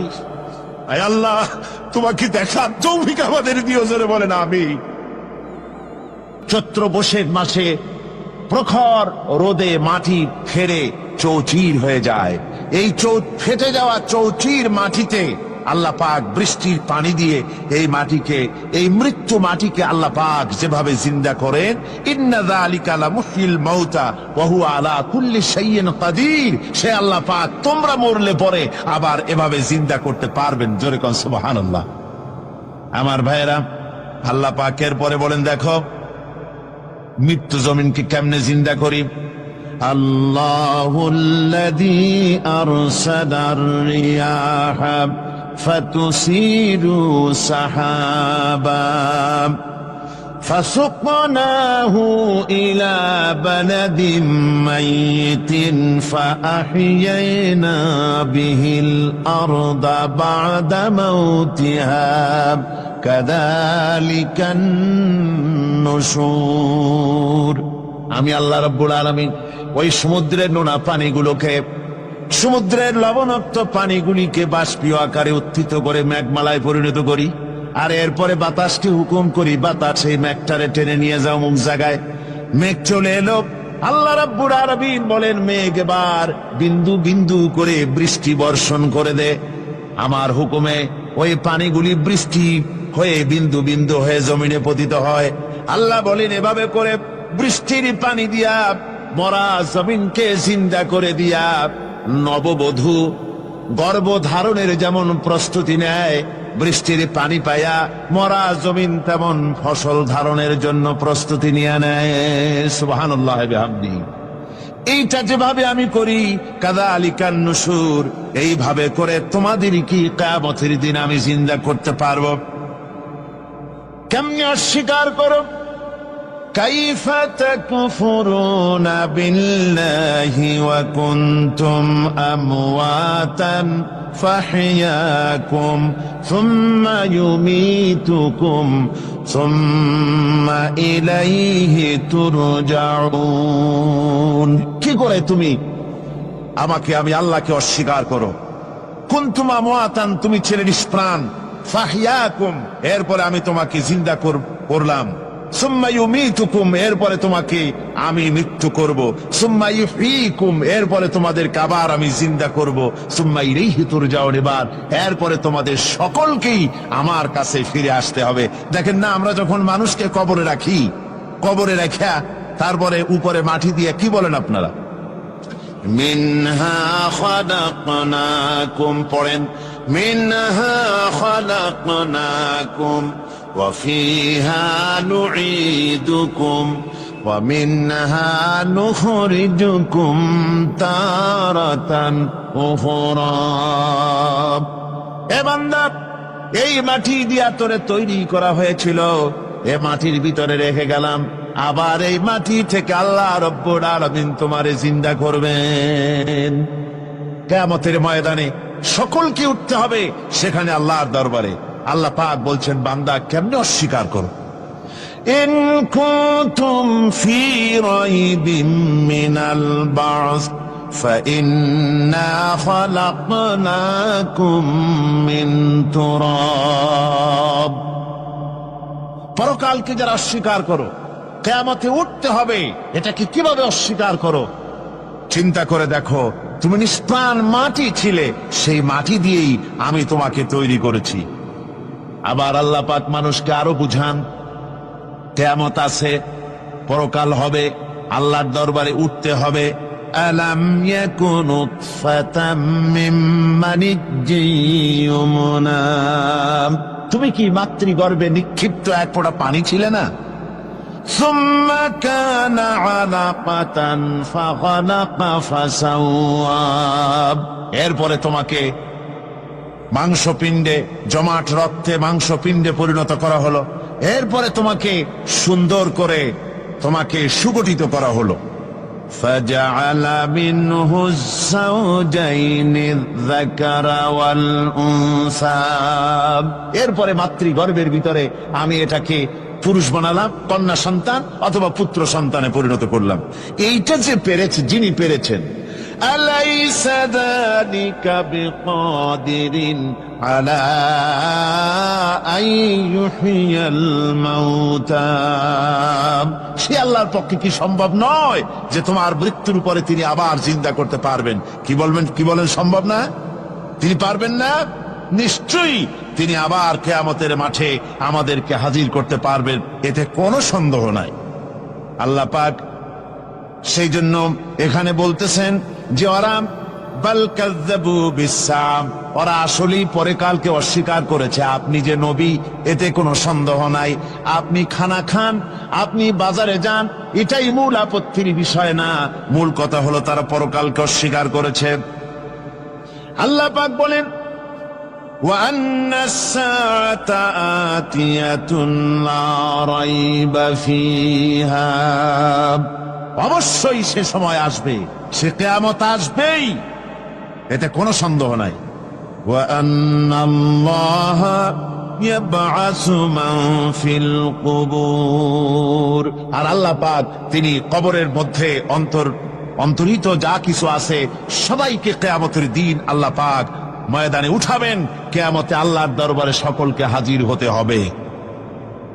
আমার বন্ধুগণ, আল্লাহ পাক বলেন, ওয়ালাকাদ খালাকনাল ইনসানা মিন সুলালাতিন মিন তিন। লক্ষ্য করো, তুমি ছিলে মাটির নির্যাস থেকে তোমাকে তৈরি করা হয়েছে। শুধু মাটির নির্যাস থেকে তোমাকে কোনো মডেল ছাড়া, কোন ধরনের আদর্শ ছাড়া, কোন ধরনের নমুনা ছাড়া তোমাকে সৃষ্টি করা হলো। সুম্মা জাআলনাহু নুতফাতান ফি ক্বারারিম মাকিন। এরপরে মাতৃগর্ভের একটা অত্যন্ত সুরক্ষিত জায়গায় তোমাকে সংরক্ষণ করা হয়েছিল। সুম্মা খালাকনান নুতফাতা আলাকাতান ফাখালাকনাল আলাকাতা মুদগাম। রক্তপিণ্ডকে, নাপাক পানিকে জমাট রক্ত করেছি, জমাট রক্তকে আমি আবার গোশত পিণ্ডে পরিণত করেছি। ফাকাসাউনাল ইযামা লাহমা। এরপরে সুন্দর করে চামড়া দিয়া, গোশত দিয়ে একটা আকৃতি তোমাকে দান করেছি। সুম্মা আনশানাহু খালকান আখারা ফাতাবারাকাল্লাহু আহসানুল খালিকিন।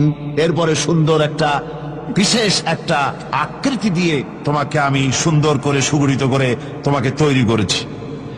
সুম্মা ইন্নাকুম বা'দা যালিকা লামাইতুন। এরপরে আমি আল্লাহ রাব্বুল আলামিন তোমাকে মৃত্যু দেব, অবশ্যই তোমাকে মৃত্যুবরণ করতে হবে। সুম্মা ইন্নাকুম ইয়াউমাল কিয়ামাতি তুবআসুন। এরপরে কিয়ামতের দিন আসবে, ওই বিশেষ মুহূর্ত আসবে, সেই নির্দিষ্ট সময় আসবে, ওই কিয়ামতের মাঠে আল্লাহর দরবারে তোমাদের সকলকে উঠতে হবে, কোনো সন্দেহ তাতে নাই। আল্লাহ পাক বলছেন, وَأَعْتَدْنَا لِمَنْ كَذَّبَ بِالسَّاعَةِ سَعِيرًا। আমার এই পরকালকে, এই আখিরাতকে, কিয়ামতের দিনকে যারা অস্বীকার করবে, যারা মিথ্যা মনে করবে, আমি তাদেরকে জ্বলন্ত আগুনের শাস্তি তাদের জন্য রেখেছি। জোরে বলেন নাউজুবিল্লাহ।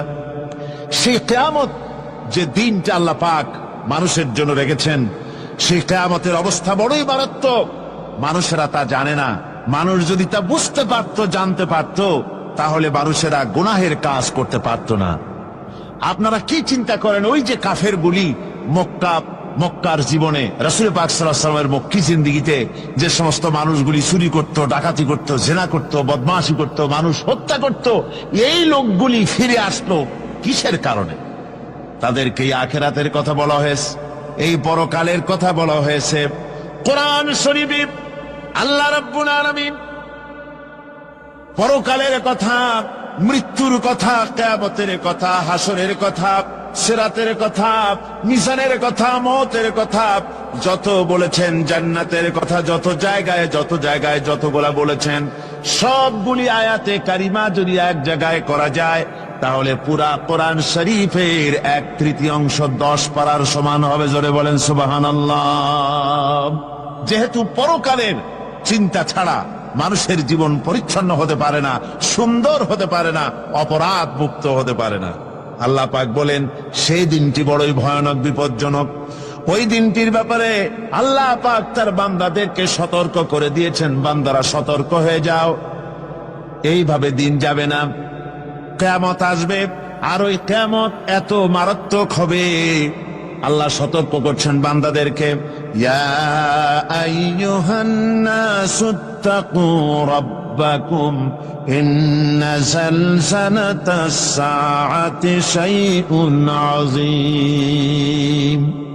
হে মানব সকল, আত্মরক্ষা করো খোদার গজব থেকে, আল্লাহর গজব থেকে আত্মরক্ষা করো। ইন্না যালজালাতাস সাআতি শাইউন আযীম, সেই কিয়ামতের সেই কম্পন খুবই মারাত্মক, খুবই ভয়াবহ কম্পন সৃষ্টি হবে সেদিন। ইয়াউমা তারাউনাহা তাযহালু কুল্লু মুরদিআতিন আম্মা আরদাআত। সেদিন দেখতে পাবে স্তন্যদায়িনী মা, যে মা তার সন্তানকে দুধ দেয়, ওই মাও তার দুধের বাচ্চার কথা ভুলে যাবে, মনে থাকবে না। আল্লাহ রাব্বুল আলামিন বলেন, ওয়াতাদাউ কুল্লু যাতিন হামলিন হামলাহা। গর্ভধারিণী মেয়ে লোক, তাদের গর্ভ খসে পড়বে। ওয়াতারান নাসা সুকারা, মানুষকে মানুষ দেখতে পাবে, মানুষগুলো উদ্ভ্রান্ত হয়ে পাগলের মতো ছোটাছুটি করছে। আল্লাহ বলেন, ওয়ামা হুম বিসুকারা, আসলে এরা নেশাগ্রস্ত নয়, আসলে পাগল হয় নাই। ছুটছে কেন? স্তন্যদায়িনী মা দুধের বাচ্চার কথা ভুলে গেছে।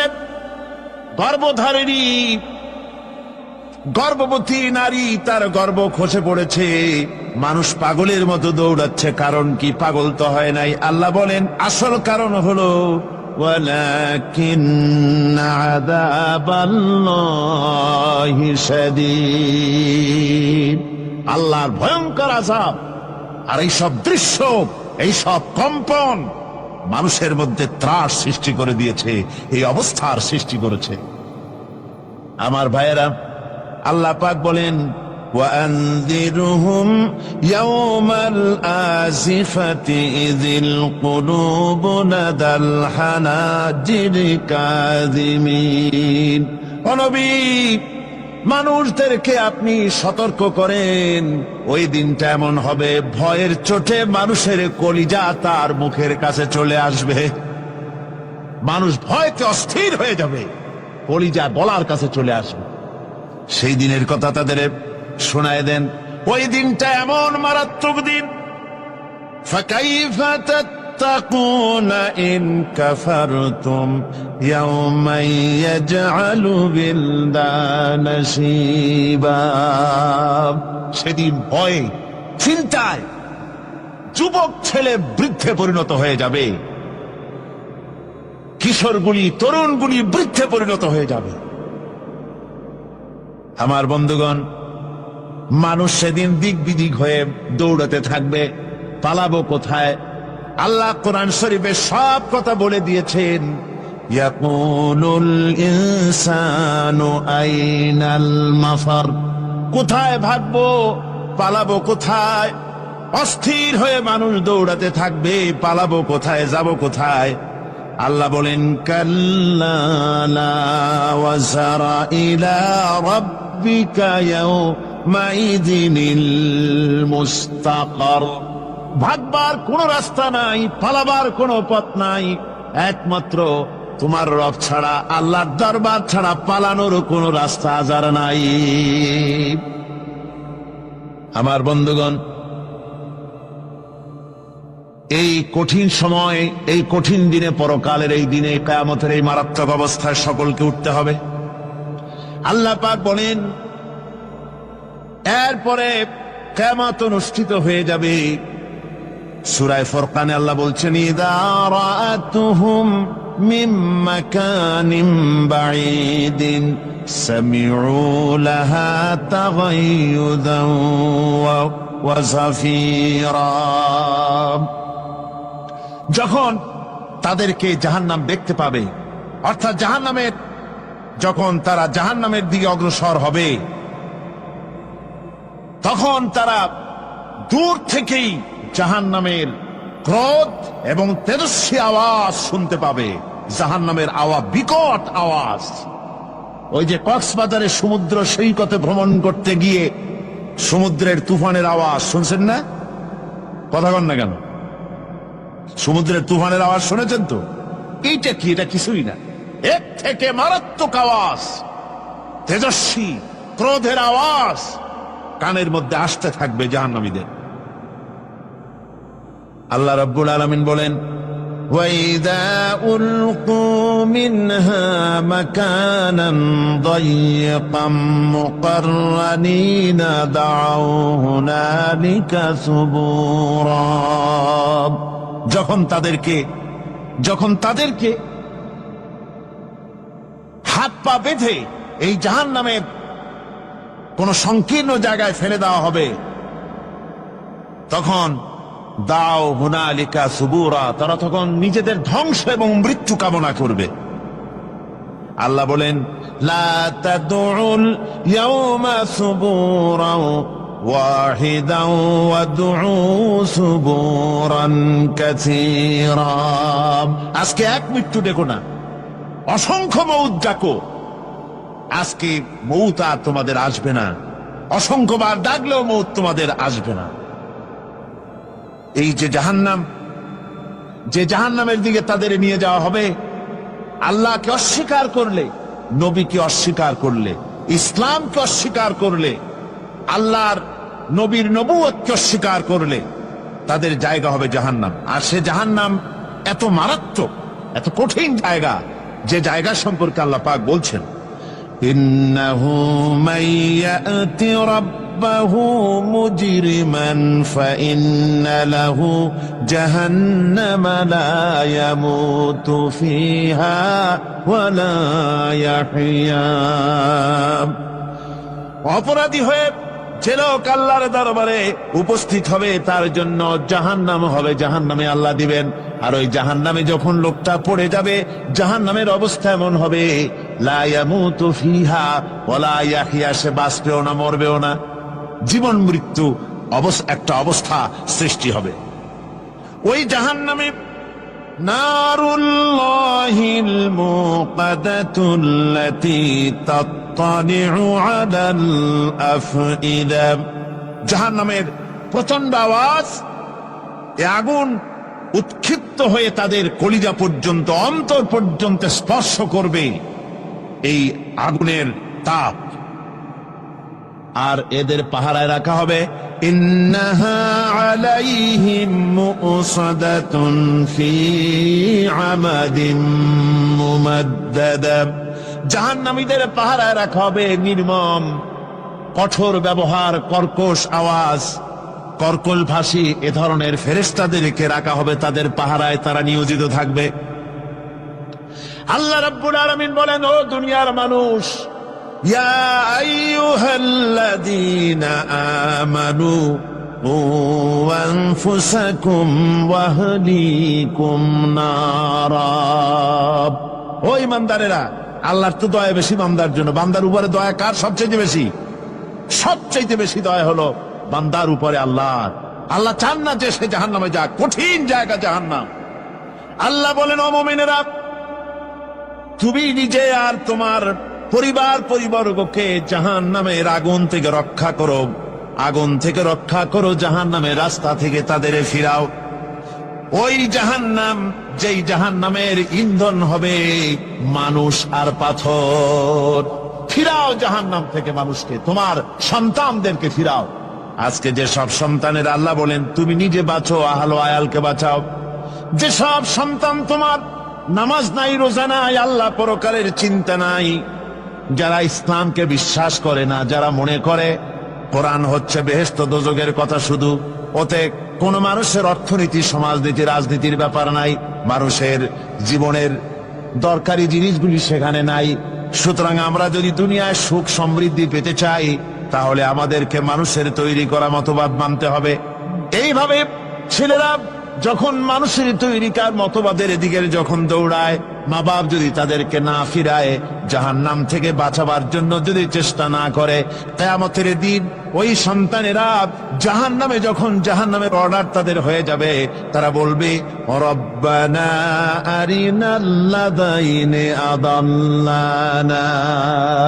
হে আমার প্রভু, কে আমাদেরকে গোমরাহ করে দিল, মিনাল জিন্নি ওয়াল ইনসে, জিনের ভিতর থেকে, মানুষের ভিতর থেকে, আমাদের নেতারা, আমাদের মা বাপ, আমাদের মুরব্বী, কারা আমাদেরকে বিভ্রান্ত করলো, তোমার রাস্তা থেকে সরায় দিল। ওরা কই? ওদেরকে নিয়ে আসো। আমাদেরকে এই খারাপ রাস্তা থেকে ফিরায় নাই, জাহান্নামের পথে চলেছি, আমাকে ফিরায় নাই। ও আল্লাহ, আজকে এই জাহান্নামে যাওয়ার আগে ওই মা বাপ আর মুরব্বী আর নেতাগুলি নিয়ে আসো। নাজআলহুমা তাহতা আকদামিনা লিয়াকুনা মিনাল আসফালিন। নিয়ে আসো ওদেরকে পায়ের তলে রেখে, তারপরে জাহান্নামে যাব। আমার ভাইরা, যে ছেলে আজকে মানুষের তৈরি করা মতবাদের আন্দোলন করছে, সেকুলারিজম করছে, সোশ্যালিজম করছে, ক্যাপিটালিজম করছে, তারপরে ন্যাশনালিজম করছে, হাজারো মতবাদের দিকে আকৃষ্ট হয়েছে আপনার ছেলে, আপনার স্ত্রী, আপনার বোন, আপনার ভাই, আপনি জেনে শুনে তাদেরকে ফিরাচ্ছেন না, আল্লাহ রাস্তায় আনতেছেন না। কিয়ামতের দিন ওরা পালাইতে যাবে, এবং ওদের এই অপরাধের কারণে, না ফিরানোর কারণে, সহযোগিতা করার কারণে কিয়ামতের দিন অবস্থা করুণ হয়ে যাবে। এই জন্য আল্লাহ রাব্বুল আলামিন বলছেন, হে বিশ্বাসীরা, আমাকে তোমরা যারা বিশ্বাস করেছি, মানে এনেছ, নিজে বাঁচো আর নিজের আহল আয়ালকে জাহান্নামের আগুন থেকে বাঁচাও। ওই জাহান্নাম আলাইহা মালাইকাতুন গিলাযুন শিদাদুন লা ইয়াসুনাল্লাহা মা আমারাহুম ওয়া ইয়াফআলুনা মা ইউমারুন। আল্লাহ রাব্বুল আলামিন বলেন, সেখানে অত্যন্ত কর্কশ, রূঢ় এবং নির্মম স্বভাবের এমন সব ফেরেশতা পরিচালক হিসেবে জাহান্নামে দেওয়া হবে, যারা আল্লাহর নির্দেশের বাইরে কোনো কাজ করে না। তারা সেই সব কাজই করে যা আল্লাহ তাদেরকে হুকুম করেন। তাদেরকে অনুরোধ করে, দরখাস্ত করে কোন রকম তাদের কাছ থেকে কোনো কৃপা, কোনো করুণা, কোনো মহব্বত কিছুই পাওয়া যাবে না। অত্যন্ত কর্কশ, রূঢ় মেজাজের ফেরেশতা সেখানে পরিচালক হিসেবে দেওয়া হবে। আর ওই জাহান্নামীদেরকে, যারা জাহান্নামে যাবে কিয়ামতের দিন, ফাল্লাযীনা কাফারু قطعت لهم ثياب من نار। আগুন দিয়ে কেটে তাই দিয়ে পোশাক তৈরি করে দেওয়া হবে, আগুনের পোশাক পরিয়ে দেওয়া হবে। আগুনের পোশাক গায়ে পরিয়ে দেওয়ার পরে, কুল্লামা নাদিজাত জুনুদুহুম বাদ্দালনাহুম জুনুদান গায়রাহা। একবার চামড়া পুড়ে যাবে, জাহান্নামের আগুনে চামড়া পুড়ে গলে যাবে, আবার আল্লাহ রাব্বুল আলামিন নতুন করে চামড়া পরিয়ে দিবেন যাতে করে শাস্তির তীব্রতা অনুভব করতে পারে। জোরে কোন নাউজুবিল্লাহ। আমার ভাইরা, জাহান্নামীরা ক্ষুধার যন্ত্রণায়, তৃষ্ণার যন্ত্রণায় আকাশের দিকে তাকায় থাকবে, উপরের দিকে তাকায় থাকবে, বলবে আরে যদি একটু বৃষ্টি হতো, মেঘ হতো। হঠাৎ করে দেখবে যে উপরে কালো মেঘ হয়ে গেছে, মনে করবে যে এবার বুঝি বৃষ্টি হবে, পানি পান করব।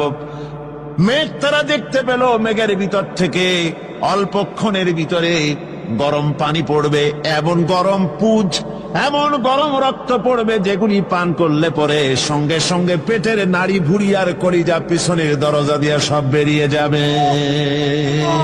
নাউজুবিল্লাহি মিন যালিক। আয় আল্লাহ, এই কঠিন অবস্থা থেকে তুমি আমাদেরকে হেফাজত করো। জোরে বলেন আমিন। সবাই বলেন আমিন। আমার ভাইয়েরা, তামসার ব্যাপার নয়।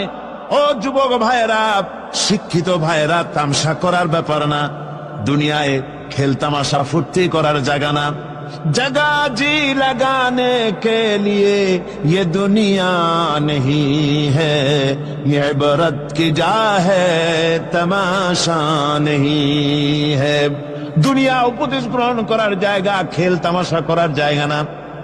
এই পৃথিবীতে আল্লাহ রাব্বুল আলামিন বলেন, নাফরমানি করলে পরে জাহান্নামে যাবেই, জাহান্নামে যেতে হবে।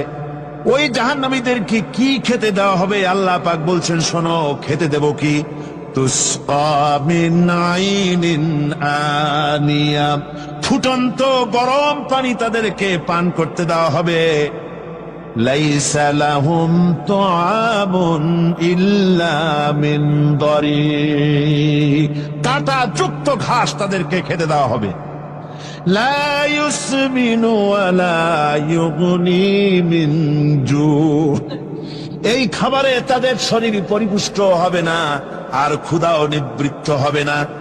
আমার বন্ধুগণ, এমন কঠিন জাহান্নামের অবস্থা থেকে মাপ পাওয়ার জন্য ইমানের জোশ আসতে হবে, ইমানদার হতে হবে, আর নাফরমানিকে ছেড়ে দিতে হবে।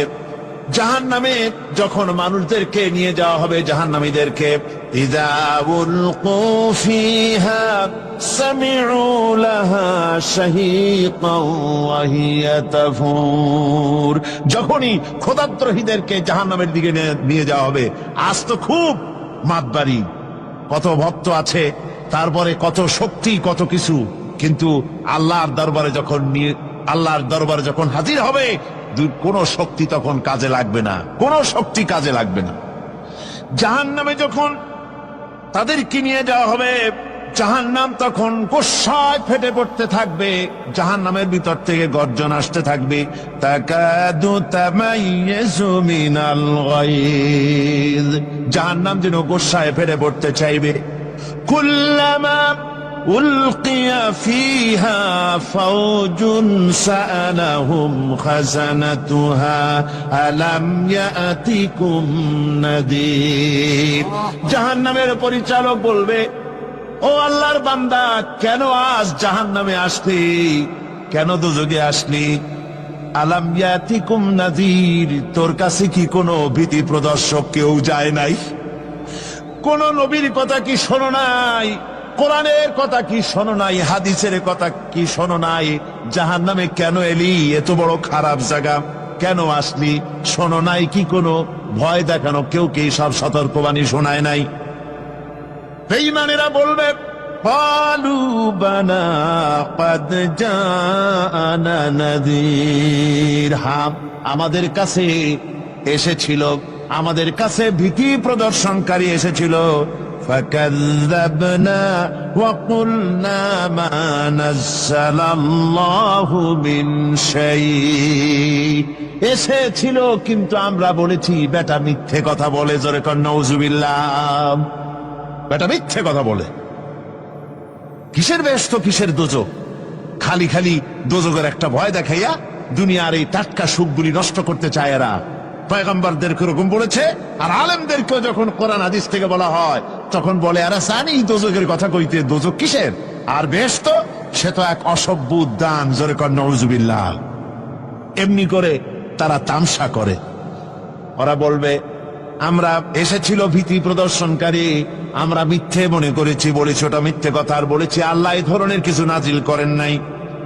জাহান্নামীরা বলবে ওয়াকালু লাউ কুন্না নাসমাউ আও নাকিলু মা কুন্না ফি আসহাবিস সাঈর। আরে লাউ কুন্না নাসমাউ, তার মানে হলো যদি আমরা শুনতাম অর্থাৎ মানতাম, যদি নবীর কথা মানতাম, কোরআনের কথা যদি মানতাম, আর যদি ভালো করে বুঝতাম, মা কুন্না ফি আসহাবিস সাঈর, তাহলে আজকে এই জাহান্নামের কঠিন শাস্তি আমাদের লাভ পেতে হতো না, জাহান্নাম থেকে বেঁচে যেতে পারতাম।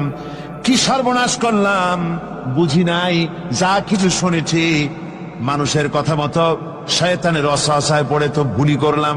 সেদিন যতই আফসোস করা হোক না কেন, এই আফসোস কোনো কাজে লাগবে না।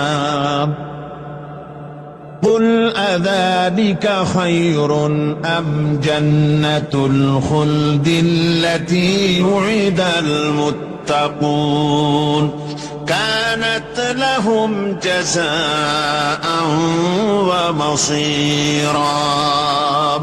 আল্লাহ বলছেন এইসব কথা বলার পরে জাহান্নামের সব শাস্তির কথা শুনায়া আল্লাহ বলছেন বলেন কুল আযালিকা খায়রুন, এই পরিণতি কি ভালো যে জাহান্নামের পরিণতির কথা বলা হলো? তোমরা যে সমস্ত অবাধ্যতা করতেছো, ঈমান আনতেছো না, নবীকে গালাগালি করছো, ইসলাম মানতেছো না, নাফরমানি করছো, এর পরিণতি যা হবে আযালিকা খায়রুন, এই পরিণতি কি ভালো? আম জান্নাতুল খুলদিল্লাতী উইদাল মুত্তাকুন, অথবা সেই চিরন্তন জান্নাত যার ওয়াদা করেছেন আল্লাহ পাক মুত্তাকিনদের জন্য। কানাত লাহুম জাযাআন ওয়া মাসীরা, যে জান্নাত হবে তাদের কর্মের প্রতিফল, আর এটাই হবে তাদের মহাযাত্রার শেষ মঞ্জিল। সেই জান্নাত, যে জান্নাত আল্লাহ রেখেছেন মুমিনদের জন্য। কাদের জন্য জান্নাত? মুমিনদের জন্য। সেটা এমন জান্নাত হবে লাহুম ফিহা মা ইয়াশাউনা খালিদিন, যা চাইবে মনের আশা আকাঙ্ক্ষা অনুযায়ী সব পাবে বেহেশতের মধ্যে। খালিদিন, চিরকাল সেখানে থাকবে। কানা আলা রাব্বিকা ওয়াদাম মাসউলা, এটা হচ্ছে তোমার রবের অবশ্য পূরণীয় ওয়াদা। জোরে বলেন সুবহানাল্লাহ। এটা তোমার আল্লাহর ওয়াদা এবং অবশ্যই তিনি তা পূরণ করবেন। তোমরা জান্নাতে থাকবে, সেখানে যা চাইবে তাই পাবে। একজন বলছিল জান্নাতে যাইয়া যা চাইবো তাই যদি পাই তাহলে তো খুব ভালো কথা। কয় যে হুজুর আমার তো হোক্কা খাওয়ার দারুণ অভ্যাস, তা বেহেশতের মধ্যে হোক্কা পাবো? বুজুর্গ ব্যক্তি বলছেন আল্লাহর বান্দা, বেহেশতে যাইয়া যদি তুমি হোক্কা খাইতে চাও তো আল্লাহ তোমার হোক্কা দিবেন, কিন্তু আল্লাহর কসম করে বলতে পারি বেহেশতে যাইয়া এমন পচা জিনিস খাওয়ার তোমার ইচ্ছে জাগবে না। এত ভালো জিনিস তুইয়া এই পচা জিনিস খাওয়ার ইচ্ছা তোমার জাগবে না মনের ভিতরে। বেহেশত আল্লাহ রাব্বুল আলামিন মুমিনদের জন্য রেখেছেন। আমার ভাইয়েরা, সে বেহেশতের বর্ণনা কোরআনে কারীমের মধ্যে আল্লাহ দিয়েছেন। একদিকে জাহান্নাম, কোরআনের বর্ণনা কত সুন্দর। জাহান্নামের কথা শুনতে শুনতে লোকেরা আল্লাহর ভয়তে হতাশ হয়ে যেতে পারে, আল্লাহর ভয়তে। সেই জন্য যত জায়গায় জাহান্নামের বর্ণনা আছে, সাথে সাথে আবার আশার সঞ্চার করার জন্য আল্লাহ জান্নাতের কথা বলেছেন। কাহার এবং জব্বার নাম আল্লাহ যেখানে ব্যবহার করেছেন, সাথে সাথে আবার গফুর রহিম নাম ব্যবহার করেছেন, বান্দা যেত হয়রান হয়ে না যায়। আমার ভাইয়েরা, একদিকে জাহান্নামের এই কঠিন শাস্তির কথা, আবার অপর দিকে আল্লাহ বলেন শোনো, এমন জান্নাত আমি রেখেছি, মাসালুল জান্নাতিল্লাতী উইদাল মুত্তাকুন, এমন বেহেশত মুত্তাকিনদের জন্য যার ওয়াদা করা হয়েছে, এমন বেহেশত সেটা ফিহা আনহারুম মিন মাইন গায়রি আসিন, সেখানে এমন সুন্দর স্বচ্ছ পানির ঝর্ণাধারা, সুমিষ্ট পানির ঝর্ণাধারা রাখা হয়েছে। ওয়া আনহারুম মিন লাবানিন লাম ইয়াতাগায়্যার তা'আমুহু, আর সেখানে দুধের ঝর্ণা রাখা হয়েছে যার স্বাদ কখনো নষ্ট হবে না। ওয়া আনহারুম মিন খামারিন, খামরিন লাযযাতান লিশশারিবিন, আর রাখা হয়েছে পানীয়ের ঝর্ণাধারা, যা পানকারীদের জন্য অত্যন্ত সুন্দর হবে, খুবই সুস্বাদু হবে। আর রাখা হয়েছে ওয়া আনহারুম মিন আসালিম মুসাফফা, পরিষ্কার পরিচ্ছন্ন সুস্বাদু মধুর ঝর্ণা। জোরে বলেন সুবহানাল্লাহ। ওয়া সাকাহুম রাব্বুহুম শারাবান তাহুরা, জান্নাতের ভিতরে তোমাদেরকে পান করানো হবে শারাবান তাহুরা, পবিত্র পানীয়। তাহের এবং তাহুর দুটি কথা।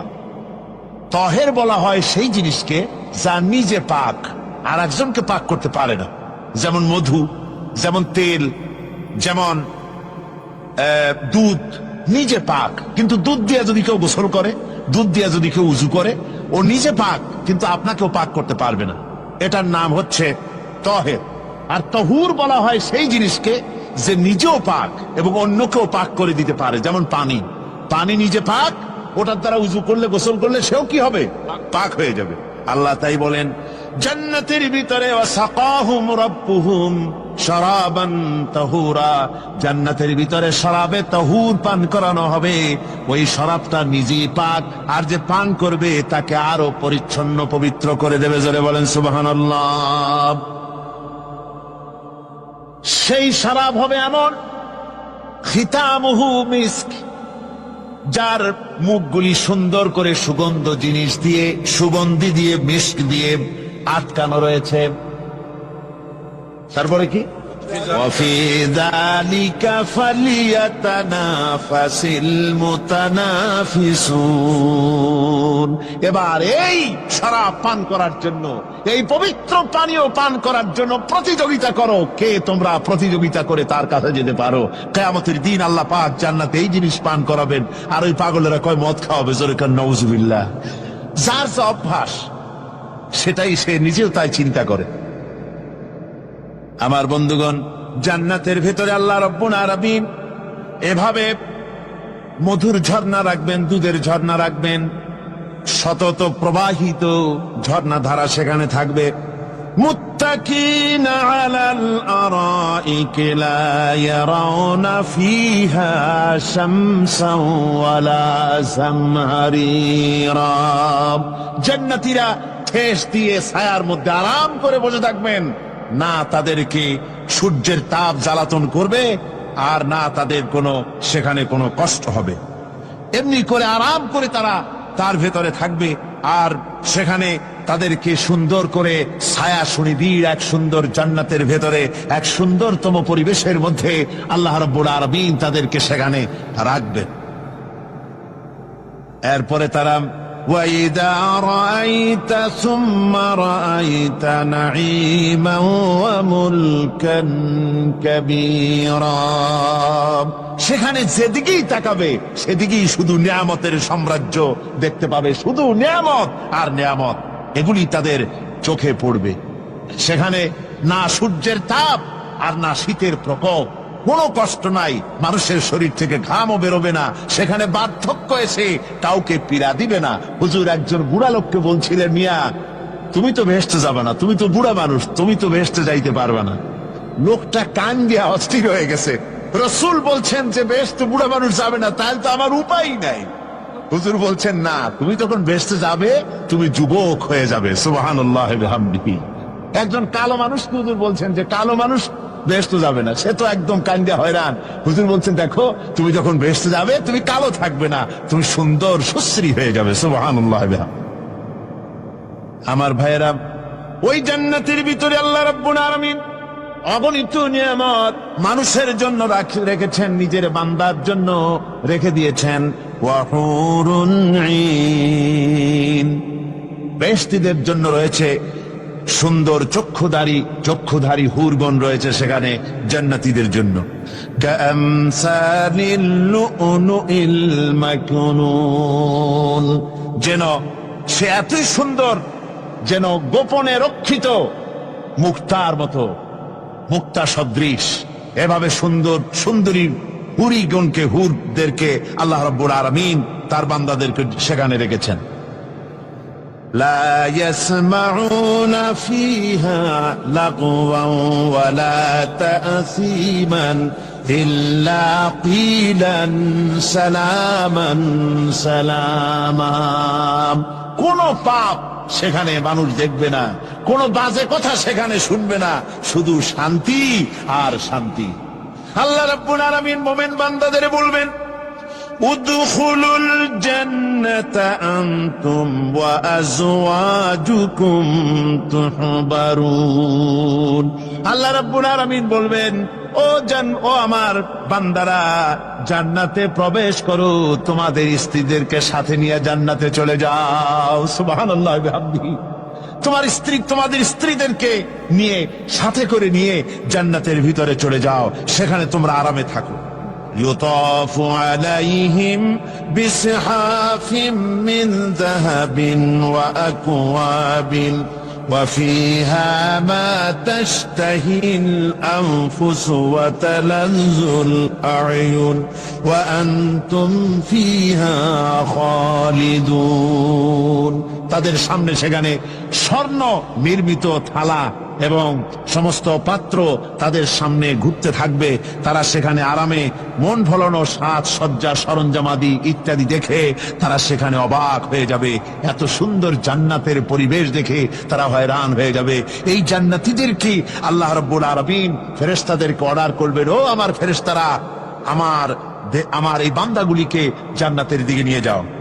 ওয়াসিকাল্লাযীনা তাকাউ রাব্বাহুম ইলাল জান্নাতি যুমারা। যারা আল্লাহকে ভয় করে জীবন চালায়েছে, আল্লাহকে ভয় করে যারা জীবন সমাজ ব্যক্তি পরিবার রাষ্ট্র পরিচালনা করেছে, আল্লাহ রাব্বুল আলামিন বলবেন, ও আমার ফেরেশতারা, আমার এই বান্দাগুলিকে জান্নাতের দিকে নিয়ে যাও। ফেরেশতারা জান্নাতীদেরকে হাকায়া জান্নাতের দিকে নিয়ে যেতে থাকবে।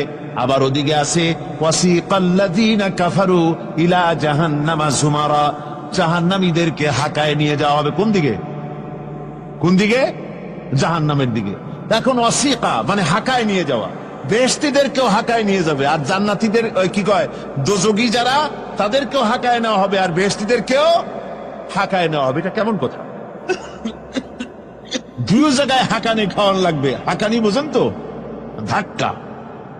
তো দুই জায়গায় ধাক্কা খাইতে হবে, তাহলে কিরকম বেহেশত যে ফেরেশতাদের ধাক্কা খাইতে খাইতে চাওয়া লাগবে? ব্যাপারটা কি আমার ভাইরা? ব্যাপারটা হচ্ছে এই, আমি দৃষ্টান্ত দিতে গিয়া বলি, অনেকদিন বন্ধুর সঙ্গে দেখা হয় নাই, বহু বছর পর হঠাৎ করে এক বন্ধু আর এক বন্ধুর বাড়িতে এসেছে, যে বলছে, ভাই যদিও বহু বছর পর এসেছি, কিন্তু আমার হাতে সময় নাই, আজ আমি বেশ সময় তোমার বাড়িতে থাকবো না।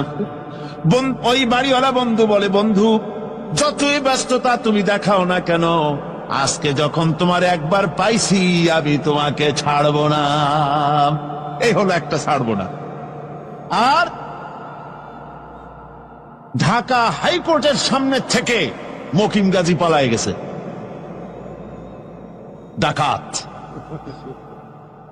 পুলিশ খুঁজতে খুঁজতে হয়রান হইয়া এই ডাকাতটারে যদি পাওয়া যায়, আর ওই ডাকাত যদি বলে, স্যার আপনি আমার ধর্মের ভাই, আপনি আমার বাপ, আপনি মেহেরবানি করে আমাকে ছেড়ে দেন, পুলিশ বলবে, বেটা গোটা পুলিশ বাহিনী তোর জন্য হয়রান, তোরে যখন একবার পাইছি তোরে আর ছাড়বো না। তাহলে বন্ধুর ছাড়বো না আর পুলিশের ছাড়বো না এক জিনিস? এক জিনিস।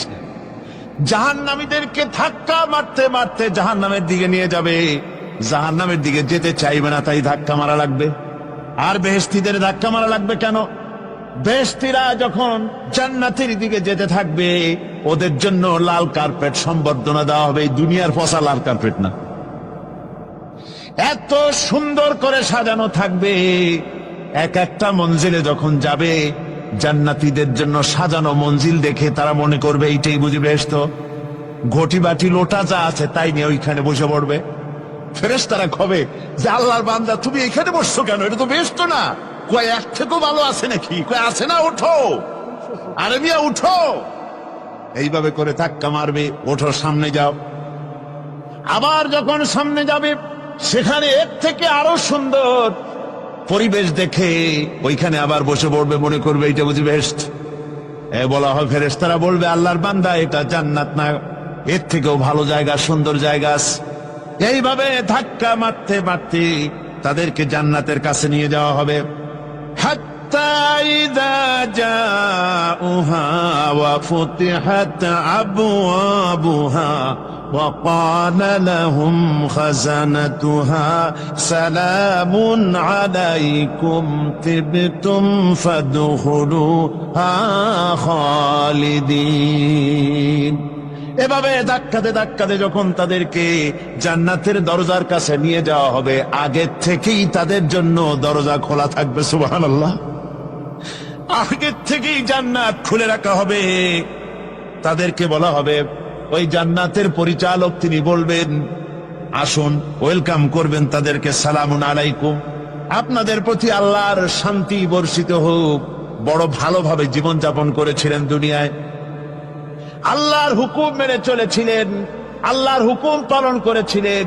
দুনিয়ার বুকে বড় অশান্তি, মানুষের নির্যাতন, মানুষের বদনামি, জেল জরিমানা, রাত জেগে তাহাজ্জুদের নামাজ পড়া, যাদের ময়দানে কষ্ট করে রক্ত দেওয়া, শহীদ হওয়া, কত কষ্ট করে আল্লাহর দ্বীন জমিনে কায়েমের চেষ্টা করেছেন, নিজের জীবনকে ভালো রেখেছেন, পবিত্র রেখেছেন। আজকে আপনার জন্য এই জান্নাত, ফাদখুলুহা খালিদিন, জান্নাতে প্রবেশ করুন এবং চিরকাল এই জান্নাতের ভিতরে থাকুন।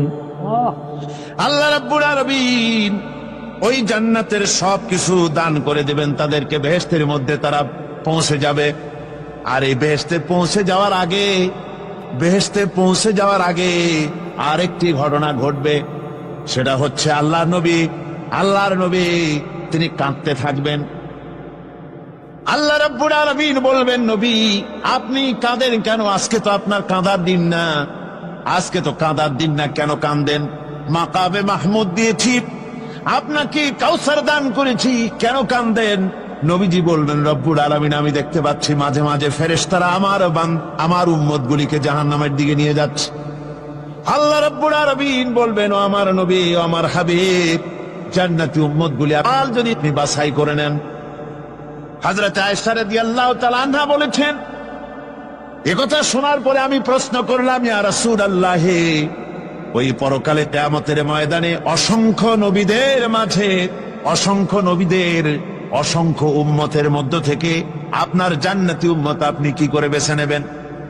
হুজুর বলেন, আয়েশা, যদি কোন ঘোড়ার কপাল যদি থাকে সাদা, আর সাদা কপালওয়ালা ঘোড়াটা যদি অনেকগুলি ঘোড়ার মধ্যে হারিয়ে যায়, তাহলে সাদা কপালওয়ালা ঘোড়াটারে কি তার মালিক খুঁজে পাবে নাকি? হযরত আয়েশা বলেন, হুজুর অনায়াসে পাবে। হুজুর বলেন, কিয়ামতের দিন অসংখ্য মানুষের ভিতরে আমার জান্নাতি উম্মত আমি এইভাবে বেছে নেব, যারা দুনিয়ার ভেতরে নামাজ পড়েছে, ঈমান এনেছে, ঈমানদার ছিল, দ্বীনের কাজ করেছে, আল্লাহর সাথে নাফরমানি করে নাই, নামাজ পড়েছে সঠিকভাবে, আল্লাহর সঙ্গে নাফরমানি করে নাই, সঠিকভাবে দ্বীন পালন করেছে, তাদের চেহারার ভিতরে ঈমানের নূর চড়বে। ওই ঈমানের নূরের চমক দেখে দেখে আমার উম্মত গুলি আমি বাছাই করব। সেদিন ওই কিয়ামতের ময়দানে যারা নামাজ পড়ে না, রোজা রাখে নাই, বরং দ্বীনের সঙ্গে বিরোধিতা করেছে, আল্লাহর সঙ্গে নাফরমানি করেছে, ইসলামকে অস্বীকার করেছে, আল্লাহর দ্বীন যারা জমিনে কায়েম করতে চায় তাদের সঙ্গে বেয়াদবি করেছে, ওরা বলবে, হে রাসূল আমিও তো আপনার উম্মত, আমারও সুপারিশ করুন। আল্লাহ নবী বলবেন, ভেগে যাও, দূর হয়ে যাও, তুমি যদি আমার উম্মত হবে তাহলে এসব উম্মতের মতো ঈমানের নূরের চমক তোমার ভিতরে আমি দেখতে পেতাম। ওই হাসরের ময়দানে আল্লাহ নবী যদি বলেন, তুমি আমার উম্মত নও, ভেগে যাও, এর থেকে অসহায়, এর থেকে এতিম অবস্থার মানুষের জন্য কিছু হতে পারে না। আল্লাহ এই দুরবস্থা থেকে আমাদেরকে যেন হেফাজত করেন। আল্লাহ রব্বুল আলামিন যেন আমাদেরকে নবীর সুপারিশ কিয়ামতের দিন আমাদের জন্য নসিব করে দেন। জোরে বলেন আমিন। আল্লাহ পাক জিজ্ঞেস করবেন, ও আমার বান্দারা, ও আমার জান্নাতি বান্দারা, আমি তোমাদেরকে যে সব ওয়াদা করেছিলাম সে ওয়াদা মতো সব পাইছো কিনা? আমি ওয়াদা করেছিলাম আমার জন্য রাত জেগে যদি তাহাজ্জুদের নামাজ পড়ো, নামাজ, রোজা, হজ, যাকাত যদি করো, আমার দিন কায়েমের জন্য যদি আন্দোলন করো, রক্ত যাও, আমার জন্য যদি কষ্ট করো, শহীদ হও, তাহলে আমি তোমাদেরকে জান্নাত দেব। যত আদা করছিলাম তা পেয়েছো কিনা? জান্নাতীরা বলবে ক্বালু নাআম, সব পেয়েছি, সব নেয়ামত পেয়েছি। আল্লাহ বলেন সব পাও নাই, ওয়ালাদাইনা মাজিদ, আমার কাছে আরো বেশি আছে, আমার কাছে আরো বেশি আছে, সব পাও নাই। জান্নাতীরা বসে থাকবেন, বুঝতে পারবেন না, এত নিয়ামত পেয়েছি, আল্লাহর কাছে আরো আছে। আল্লাহর নবী তখন মুখ খুলবেন, নবীজি বলবেন রব্বুল আলামিন, জান্নাতীরা বলতে সাহস পেতেছে না, সব পেয়েছি ঠিকই, কিন্তু যার জন্য গভীর রাতের আরামের ঘুমকে হারাম করে তাহাজ্জুদের নামাজ পড়েছে, যার জন্য স্ত্রী পুত্র পরিজনের মায়া পরিত্যাগ করে জিহাদের ময়দানে শহীদ হয়েছে, যার জন্য জেল খাটলো, জরিমানা দিল, যার জন্য নির্যাতিত হলো, সে আল্লাহ রব্বুল আলামিনকে তারা এখনো দেখে নাই। আল্লাহ রব্বুল আলামিন বলবেন, আমি আমার বান্দার সে আরজ পুরা, সে আরজি পুরা করব। আল্লাহ রব্বুল আলামিন তার সামনে থেকে সমস্ত নূরের পর্দাগুলি সরে যাবে। রব্বুল আলামিন তার বান্দার দিকে, বান্দার সামনে জালুয়া আফরোজ হবেন। আল্লাহ পাক কোরআনে কারীমের ভিতরে বলছেন, উজুহু ইয়াওমাইদিন নাযিরা ইলা রাব্বিহা নাযিরা।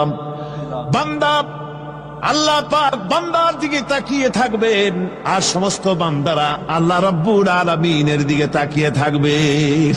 এই অবস্থায় কত কাল চলে যাবে কেউ টের পাবে না। রব্বুল আলামিন জান্নাতের ভিতরে, তোমার জান্নাতীরা যেদিন তোমাকে দেখবে, ওই দিন আমাদেরকেও জান্নাতে একটু জায়গা করে দিও আল্লাহ। আমরা যেন ওই জান্নাতের ভেতরে বসার জায়গা যদি না পাই, আমরা গুনাহগার মানুষ, জান্নাতের কোনো একটু জায়গায় ঠাঁই করে দিও যেন তোমারে দেখতে পাই। আয় আল্লাহ, তোমাকে দেখার তৌফিক আমাদের দিও, জোরে বলেন আমিন। হযরতে মাহবুবে রব্বানী কুতুবে সুবহানী শেখ মহিউদ্দিন আব্দুল কাদের জিলানী রাহমাতুল্লাহ আলাইহি, তিনি বলেছেন, মুনাজাত করতে গিয়ে আবেগে বলেছেন, রব্বুল আলামিন, তুমি যদি দয়া করে আমাকে জান্নাত দাও, আর তোমাকে যদি আমি না পাই, তুমি যদি আমার সঙ্গে দেখা না করো, আমারে যদি কথা না বলো, তাহলে এই জান্নাত আমার কোনো লাভ নাই। আর আমাকে যদি জাহান্নামও দিয়ে দাও, আর মাঝে মধ্যে তুমি যদি জিজ্ঞাসা করো মহিউদ্দিন কেমন আছো, তাহলে এই জাহান্নাম আমার জন্য বেহেশত হয়ে যাবে। আয় আল্লাহ, আমি শুধু তোমারই চাই, শুধু তোমারে দেখতে চাই।